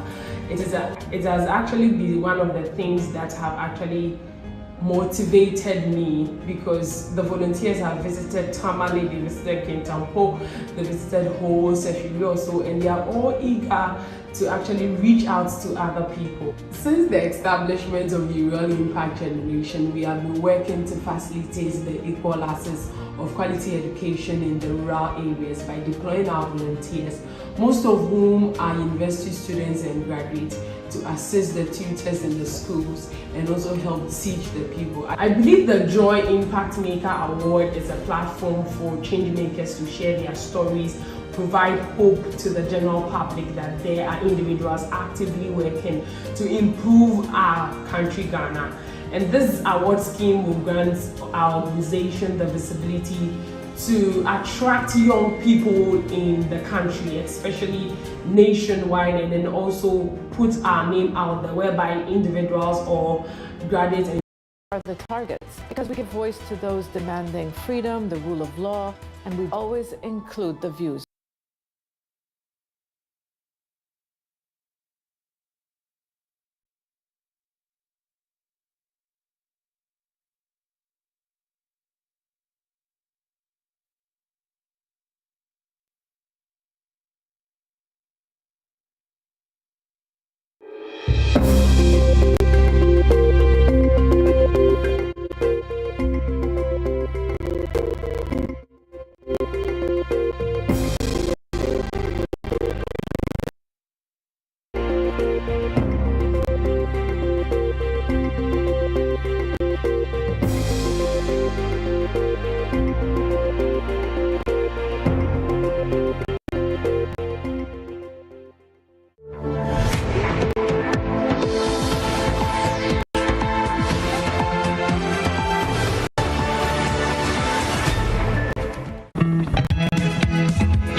MTN. Bank of Africa, as strong as a group, as close as a partner. Where Duraplans goes, water flows. PS Industries has introduced a new roofing system known as ColorLink Plus. Flamingo paint, simply superior. Syntax tank, are you strong?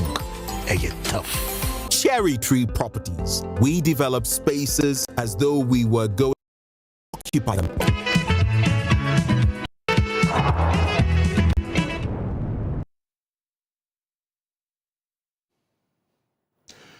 Hello, good morning and welcome to News File. This is your most authoritative news analysis platform.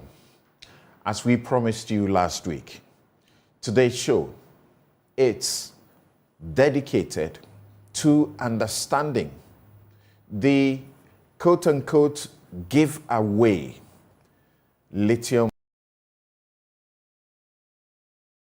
The government says it secured 10% in royalties, never before in the history of this country, in its minerals exploitation. It secured 19% state participation in the company,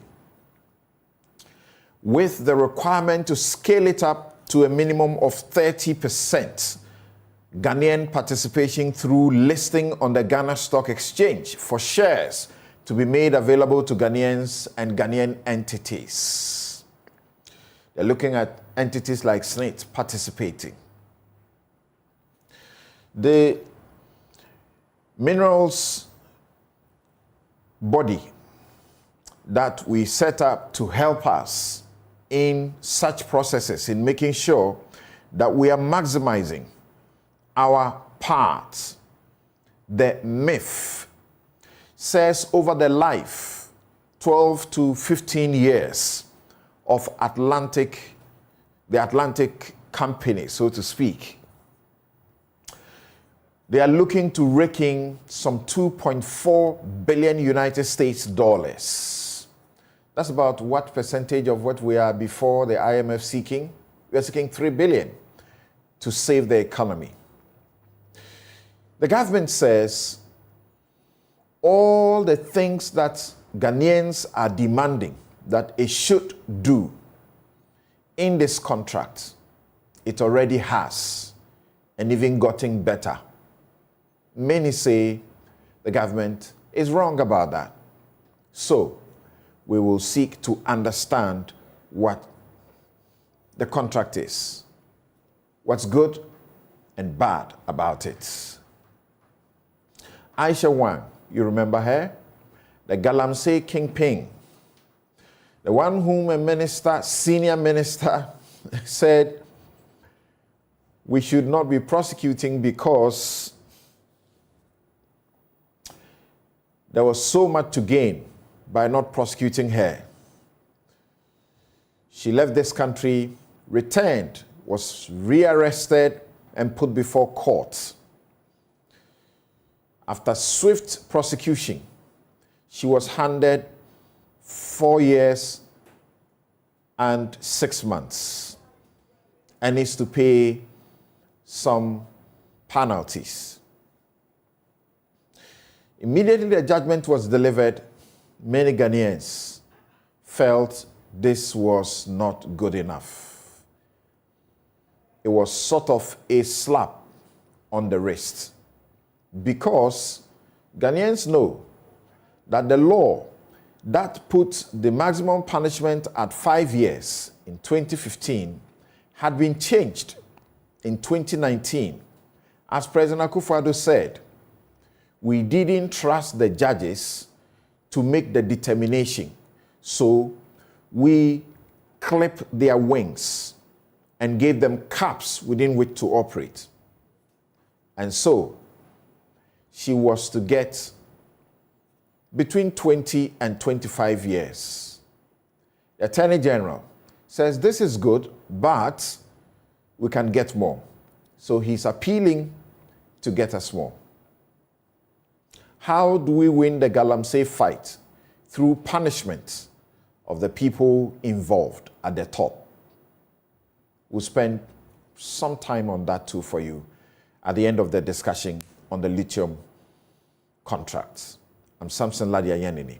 We'll be right back.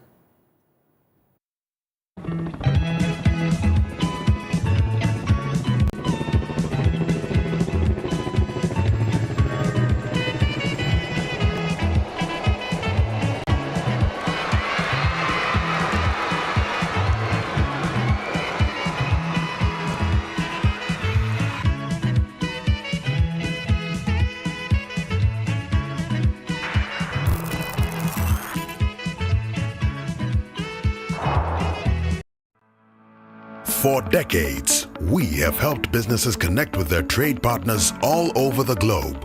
From Ghana to Burkina Faso, Côte d'Ivoire, Benin, Togo, Senegal, China, Morocco, France, Netherlands, and many other countries. We have made it possible to bring Ghana to the world. We have brought small and medium businesses closer to their customers across the regions in Ghana with our SME support facilities. We have brought relief and smiles to the faces of families with our employee personal loans. With our cutting-edge technology and digital support, we take the burden of complex thinking off you, making life simple. That is who we are, as close as a partner. Bank of Africa. We are indeed the African bank with the global reach.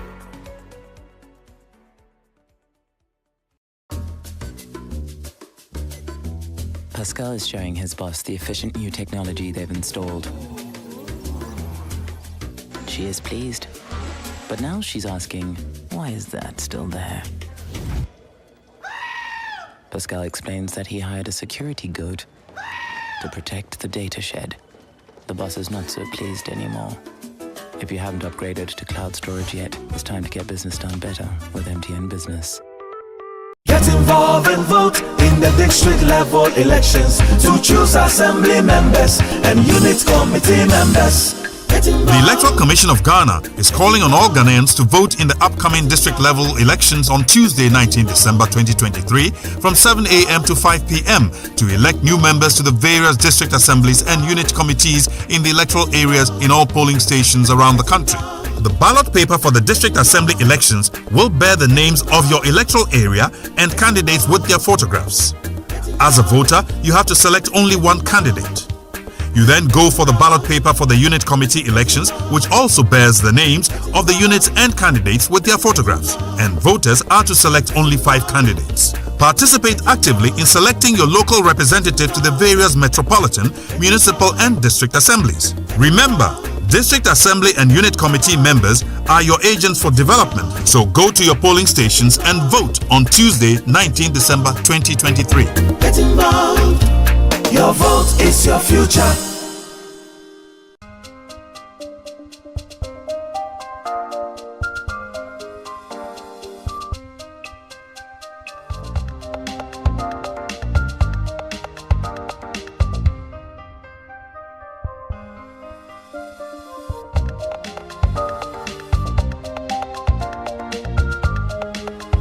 Miss VIP Magnetic Perfumes.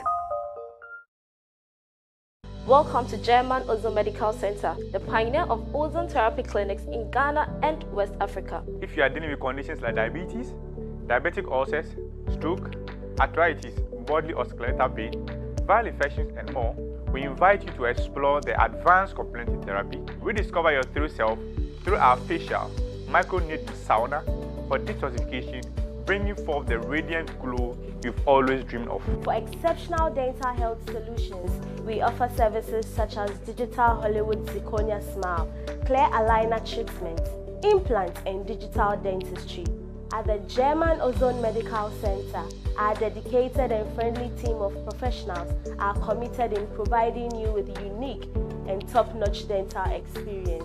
Call us on 055-024-2222 or 055-025-2222.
You're welcome back. On my take